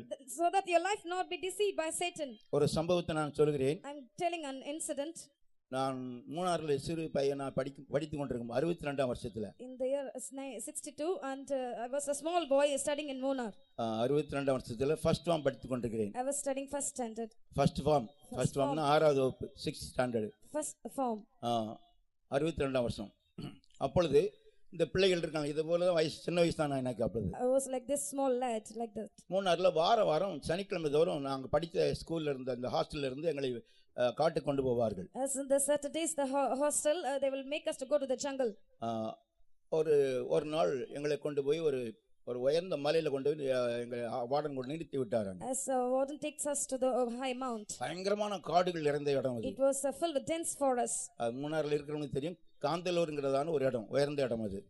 It was the place Kanthalloor. அங்கே நிறைய நிறைய அதாவது மங்கி குரங்குகள் எல்லாம் அங்கே நிறைய கூடி வந்து. The place was filled with monkeys. அது விளையாடி கொண்டிருக்கும். It were playing there. இத பார்த்து நாங்கள் பயந்துட்டோம். And we are being very scared looking at it. அப்போ அந்த வார்டன் சொன்னார் அவர் ஒரு ஃாதர் அவர் சொன்னாரு என்கிட்ட துப்பாக்கி இருக்கு நீ பயப்பட வேண்டாம் நான் அப்படி சொல்லி விட்டார். And I have the gun and you should not fear. நாங்கள் பயந்து என்ன செய்யணும் தெரியாம யோசித்துக் கொண்டிருந்தோம். And we are being scared what we had to do we don't know. அப்ப அந்த மாணவர்களுக்குள்ள ஒரு உரைநடை உண்டாகி இந்த மாதிரி ஏதாவது நான் சாப்பாடு கொடுத்தோம்னா அது அமைதியா இருக்குன்னு சொல்லிட்டாங்க. And among the students there was a conversation going on if you give the food it will be okay. ஒரு பையன் மிளகாய் வத்தல் அந்த பவுடர் வச்சிருந்தான். And chili powder the boy has. அவன் சொன்னா அந்த மிளகாய் வத்தல கலந்து போட்டேன்னா நல்ல ரெட்டா இருக்கும் அத வந்து நல்லா சாப்பிடும் அப்படி சொன்னான். And if you mix it up with that powder it will be like colorful it will come near. அந்த மிளகாய் பொடியை அந்த சோறுல கலந்து போட்ட உடனே நல்ல சிவப்பு நிறமாக பார்ப்பதற்கு அழகா இருந்தது. The food was mixed up with the chili powder and was அங்கே looking இருக்கிற colorful. பாறை மேல இது போட்டு விட்டார். It was put in this rock. அப்புறம் இன்னொரு பையன் சொன்னா அந்த கம்புகளை வெட்டி அதுல பக்கத்துல போடுங்க அப்படி. And close nearby you can put among the small sticks there. அதே மாதிரி அந்த குறிஞ்சி கம்புகளா இருந்தது வெட்டி பக்கத்துல போட்டுட்டோம். And குறிஞ்சி sticks that was put. அப்படி அந்த நேரத்துல அந்த குரங்குகள் ஓடி வந்து அந்த ஆகாரத்தை சாப்பிட்டது. At that time the monkeys came jumping and was eating the food. சாப்பிட்ட உடனே அதுக்கு காதுல ஒரு மாதிரி கொடைய ஆரம்பிச்சிச்சு காதுகளை கொடைய ஆரம்பிச்சு. And it was itching his own ears. காரம் ஏறின உடனே அது காது கொடைய ஆரம்பிச்சிச்சு. And it was itching his ears. அப்புறம் தன்னுடைய காது வேதனை தாங்க முடியாம அடுத்த காது கொடைய ஆரம்பிச்சிச்சு. And it was அடுத்த குரங்குடைய காது கொடைய itching others monkeys ears. பக்கத்துல இருக்குதான கம்புல எடுத்து அடிக்க ஆரம்பிச்சிச்சு. And it was taking the sticks and பயங்கர சண்டை நடக்குது. There was a great fight going on there. நாங்க தப்பிச்சு வெளிய வந்துட்டோம். We came outside. இப்படித்தான் கத்தர் மீதியானுடைய கையில ஆண்டவருக்கு கிதியோனை கத்தர் தைரியப்படுத்தி கையில ஒப்பு கொடுத்ததான காரியங்கள். This is the incident. Likewise, God encouraged Gideon, and they were escaped from the hands of Midianites. கத்தர் நம்ம ஒரு நாள் கைவிட மாட்டார். The Lord will not forsake us. நம்மை காக்கிறவர் தூங்குவதும் கிடையாது, உறங்குவதும் கிடையாது. The one who preserves us is not கத்தர் நம்மோடு கூட sleeping. இருக்கிறார். Lord is with us. நாம் தைரியமா இருப்போமாக. We shall be அவங்க bold. மீதியானுக்குள்ள ஒருவர் எட்டி கொண்டு போட்டாங்க. And the hands of the Midianites, they were இவங்க யாருமே செய்யல. They were not இவங்க doing- பட்டயம் கிடையாது, they don't have swords in their எந்த hands. பட்டயம் கிடையாது. There's no sword. தீவெட்டி தான் இருந்துச்சு, அபிஷேகம் இருந்துச்சு There's a அவங்களுக்குள்ள. lantern. இவன் வழியில அக்கினினால் எல்லாத்தையும் சுட்டரிக்கலாம். With the fire we can burn அக்கினி everything. அபிஷேகம் நம்மை ஜீவித்த மாற்றக்கூடியதா இருக்குது. Fiery anointing change our அந்த lives. மீதியானர் யார் தெரியுமா? Who is that நம்முடைய Midianites? மாம்சத்தில் உள்ளதான போராடிக்கிற வல்லமைகள், The carnal powers that ஜென்ம are சுபாவங்கள், that wicked அதை powers. மேற்கொள்ள வேண்டும். அக்கினியால் நிரப்பப்பட வேண்டும். With that we are going to fill with the fire பரிசுத்தாவின் anointing. அக்கினியால் நிரப்பப்படுங்கள். We have to fill with the fire anointing. அப்பொழுது கர்த்தர் உங்களோடு இருந்து நமக்கு ஜெயத்தை தருவார். Then the Lord will be with us and give the இந்த great மூணு victory. நாட்கள் பேசப்பட்ட வார்த்தைகள் மூலமா கர்த்தர் நம்முடைய ஜீவித்தை மாற்றி இருக்கிறார். அதற்காக கர்த்தரை நாம் Lord ஸ்தோத்திரிப்போம். has changed us and spoken us with the 3 days words. Let us praise God. ஸ்தோத்திரம் ஸ்தோத்திரம் ஸ்தோத்திரம் ஸ்தோத்திரம் ஸ்தோத்திரம். நம்முடைய மகனை வல்லமையாடுத்து பாவித்த பின்னால் கர்த்தரை நாம் Lord ஸ்தோத்திரிப்போம். has used him mightily for us, but let us praise God. ஸ்தோத்திரம் ஸ்தோத்திரம் ஸ்தோத்திரம் ஸ்தோத்திரம் ஸ்தோத்திரம். கர்த்தர் கடைசி நாள் நமக்கு 4வது நாள் வைத்திருக்கிறார். அதை ஆசீர்வாதமாக்கி தர முடியாது. ஸ்தோத்திரிப்போம். The 4th day it has to be blessed for us. Let us praise God. ஸ்தோத்திரம் ஸ்தோத்திரம் ஸ்தோத்திரம் ஸ்தோத்திரம். நமக்கு விரோதமாக எழும்புற ஆயுதங்கள் வாய்க்காதே போக முடியாது. கர்த்தர் கட்டளையிட்டு இருக்கிறார். அதற்காக ஸ்தோத்திரிப்போம். Praise the Lord. ஸ்தோத்திரம் ஸ்தோத்திரம் ஸ்தோத்திரம் ஸ்தோத்திரம். உனக்கு விரோதமாக எழும்புற ஆயுதங்கள் வாய்க்காது போன்று வாக்குத்தத்தம் கொடுத்திருக்கிறார். It has been given the promise, no weapon that is formed against ஆகிய us shall தைரியமாய் புறப்பட்டு போவோமாக. prosper. We shall be bold. உங்களுடைய பிரச்சனை எதுவா இருந்தாலும் இயேசு நமக்கு ஜெயத்தை கொடுக்கிறவன் விசுவாசத்தோடு புறப்பட்டு போங்க. We shall go whatever the trial, the Lord is with you. கிதியோனை போல தைரியமாய் புறப்பட்டு போங்க. Like Gideon, you should be bold. கர்த்தர் உங்களோடு கூட இருக்கிறார். Lord is with you. அதற்காக கர்த்தரை நாம் ஸ்தோத்திரிப்போம். ஸ்தோத்திரம் ஸ்தோத்திரம் ஸ்தோத்திரம் ஸ்தோத்திரம் ஸ்தோத்திரம் ஸ்தோத்திரம். இன்றைக்கு பேசின அருமையான வார்த்தைகளுக்காக கர்த்தரை நாம் ஸ்தோத்திரிப்போம். Lord has spoken the good words, but let us praise God. ஸ்தோத்திரம் ஸ்தோத்திரம் ஸ்தோத்திரம். இந்த மேன்மையான ஜீவித்தை நமக்கு கிருபையாய் தந்திருக்கிறபடியால் கர்த்தரை நாம் ஸ்தோத்திரிப்போம். Praise the Lord, praise the Lord. ஸ்தோத்திரம் ஸ்தோத்திரம் ஸ்தோத்திரம் ஸ்தோத்திரம். உன்னதமான தேவன் தாமே நம்மை நடுலிட்டு அற்புதம் நடத்த போறார். அதற்காக ஸ்தோத்திரிப்போம். ஸ்தோத்திரம் ஸ்தோத்திரம் ஸ்தோத்திரம் ஸ்தோத்திரம் ஸ்தோத்திரம். பரிசுத்த ஆவியானவர் நம்மோடு கூட இருக்கிறபடியால் கர்த்தரை நாம் ஸ்தோத்திரிப்போம்.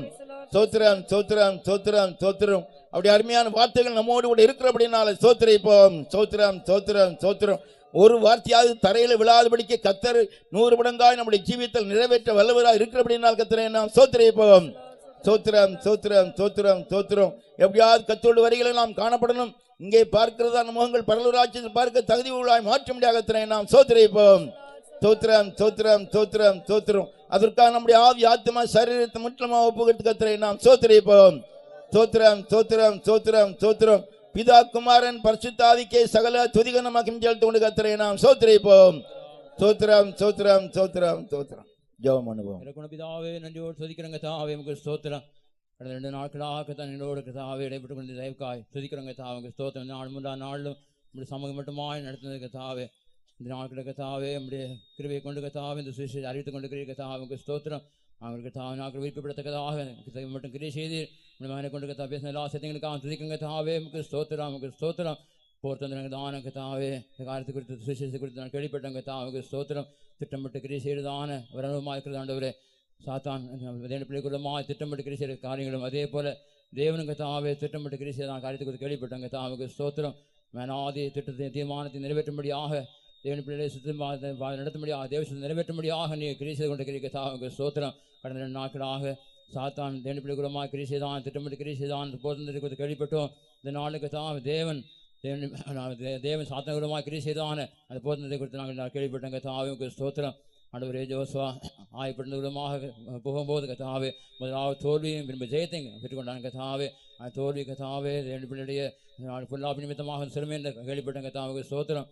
அந்த பொருளாபி நிமித்தமாக மற்ற தெய்வங்களை நிமித்தமாக பயந்துதான் மனுஷனுக்கு தாவே நாங்கள் தைரியமாய் மாற்றிக்க தாவுக்கு ஸ்தோத்திரம். அந்த பயத்தை சத்துரு ஆயுதமாக எடுத்துக்கொண்டு தாவே என் பிள்ளை பயப்படுத்தி தேசத்தின் விலகு செய்யும்படியாக கிரியை செய்கிறாங்க தாவுக்கு ஸ்தோத்திரம். ஆனாலும் கத்தாவே கிரியோனை தைரியப்படுத்த கிரியோனுடைய கத்துடைய பட்டயம் கிரியோனுடைய பட்டயம் சொல்லி அவன் தைரியப்படுத்தி கத்தாவுக்கு ஸ்தோத்திரம். எல்லா பயத்துக்கும் நீங்கள் ஆக்கினவர் பராக்கிரமசாலியாக கிரியை செய்து அந்த நாள் இப்போ அந்த நாளுங்களுக்கு தாவே எங்கள் மத்தியில் பராக்கிரமசாலி வந்து கிரியை செய்து கத்தாவே நமக்கு ஸ்தோத்திரம். நமக்கு ஸ்தோத்திரம். அவங்களுக்கு தாவே அந்த பயத்தை நீங்களாத்தக்கதாக கத்தாவே தேவத்தின் பாதிலே நாங்கள் போகாதபடிக்கு நாங்கள் அந்த பயந்து கத்தாவை இருளை கண்டு காடான பாதை கண்டு பயந்து போகாபடி கதாவே எங்களுடைய மண்பானங்களை உடைக்கத்தக்கதாக கதாவே எங்களுடைய சரீரத்தின் ஜீவனை அழிக்கத்தக்கதாக கதாவே அந்த இல்லான பாதைகளையும் தேசத்தின் பாதையும் தெரிந்து உதவிசம்படியாக ஜபிக்கிறோம் கதாவே நமக்கு சோத்திரம் நமக்கு சோத்திரம் ஒவ்வொரு நாளும் கதாவே தேவசத்தில் விலகாதபடி கதாவே நாங்கள் கடந்து போகிறதுக்காக நீ கற்பித்து தந்தை கதாவுக்கு சோத்திரம் அந்த காலத்தையும் கதாவே பானையும் கொண்டு கதாவே தீவட்டையும் கொண்டு கதாவே ஒரு எளிமையான ஒரு சித்திரத்தை நடத்தி கற்றுக் கொடுத்தி கதாவே நமக்கு சோத்திரம் அந்த கடைசி காலம் துணிக்கும் போது கதாவே அந்த கடைசி சுவிசேஷம் அறிவிக்கப்படும் போது கதாவே அதுவரே நாங்கள் கதாவே எங்களுடைய பானை உடைக்கப்படத்தக்கதாக கதாவே தேசம் பாதை தெரிந்து கொண்டு கதாவே ரத்த சாட்சியாக கதாவே அழியும் பாதையில் கதாவே தான் எல்லா தீமைக்கும் கதாவை கொடுத்து கதாவே அதுவரே நமக்கு சோத்திரம் சோதனை சரணம் அழிக்கப்பட்டாலும் கூட கதாவே நமக்கு சோத்திரம் கதாவே ஆத்ம அழிந்து போகாதபடிக்கு கதாவே எங்களுக்கு பரிசுத்தாம் வல்லமை மூலமாக கதாவே ஜெயப்படுத்தக்கதாக கதை தேவர் அற்பமாக கிழக்கான கதாவே நமக்கு சோத்திரம் சோத்திரம் கதை வராக்கணும் எழுந்தலாம் நாங்கள் கடைசி நாட்களுக்கு வந்துக்கிறோம் நம்முடைய வருகை நாட்களுக்கு தாவே நாங்கள் ஜெயத்தை பெற்று நாட்களுக்கு தாவே அன்பரே அந்த சாட்சி அமெரிக்கான அநேக ரத்தத்தை கதாவே வாய் வைத்துக்கிறதான அந்த ஸ்திரீயானவள் கதாவே கடை கொண்டு கொடுக்கும் போது கதாவே பரலோகத்தில் அலையிலுயாங்கிறதான அந்த ஜெயத்தின் சத்தம் கேட்கிறதான கடைசி நாட்கள் வந்துக்கிறோம் கதாவே உங்களுக்கு சோத்திரம் அந்த கத்திரி வருகை நாட்களை சந்தித்து நாங்கள் கதா இப்படியான ஜெயாளியாக ஜீவித்து இப்படியான வருகை சந்திக்க ஒரு ஆயத்தப்படுத்த முடியாது ஜபிக்கிறோம் பசங்க கிட்ட ஒரு ஆயம் நஷ்டப்பட்டு போகாதபடிக்கு எல்லாரையும் தைரியப்படுத்தும் பலப்படுத்துங்க தாவே உங்களுக்கு சோத்திரம் பயத்து நீங்களாக தாவே நாங்கள் தாவே சரத்தை கத்திரிக்கும் ஒப்புடுத்து தாவே தேசம் செய்ய முடியாது உதவி செய்யுங்க தாவுக்கு சோத்திரம் பேசின பலப்படுத்தும் ஆயிரத்து பயன்படுத்தும் ஜெபிங்க தாவே உங்களுக்கு சோத்திரம் திறந்து கொடுத்து தாசமாக்கி தாரும் தாழ்ச்சி ஏற்றுக்கொள்ளும் பேசுவது நல்ல பிதாவே நம்முடைய கர்த்தராகிய இயேசு கிறிஸ்து கிருபையும் பிதாவாகிய தேவனுடைய அன்பும் பரிசுத்தாவின் ஐக்கியமும் நம் அனைவரோடும் என்றென்றைக்கு இருப்பதாக. அல்லேலூயா அல்லேலூயா அல்லேலூயா அல்லேலூயா.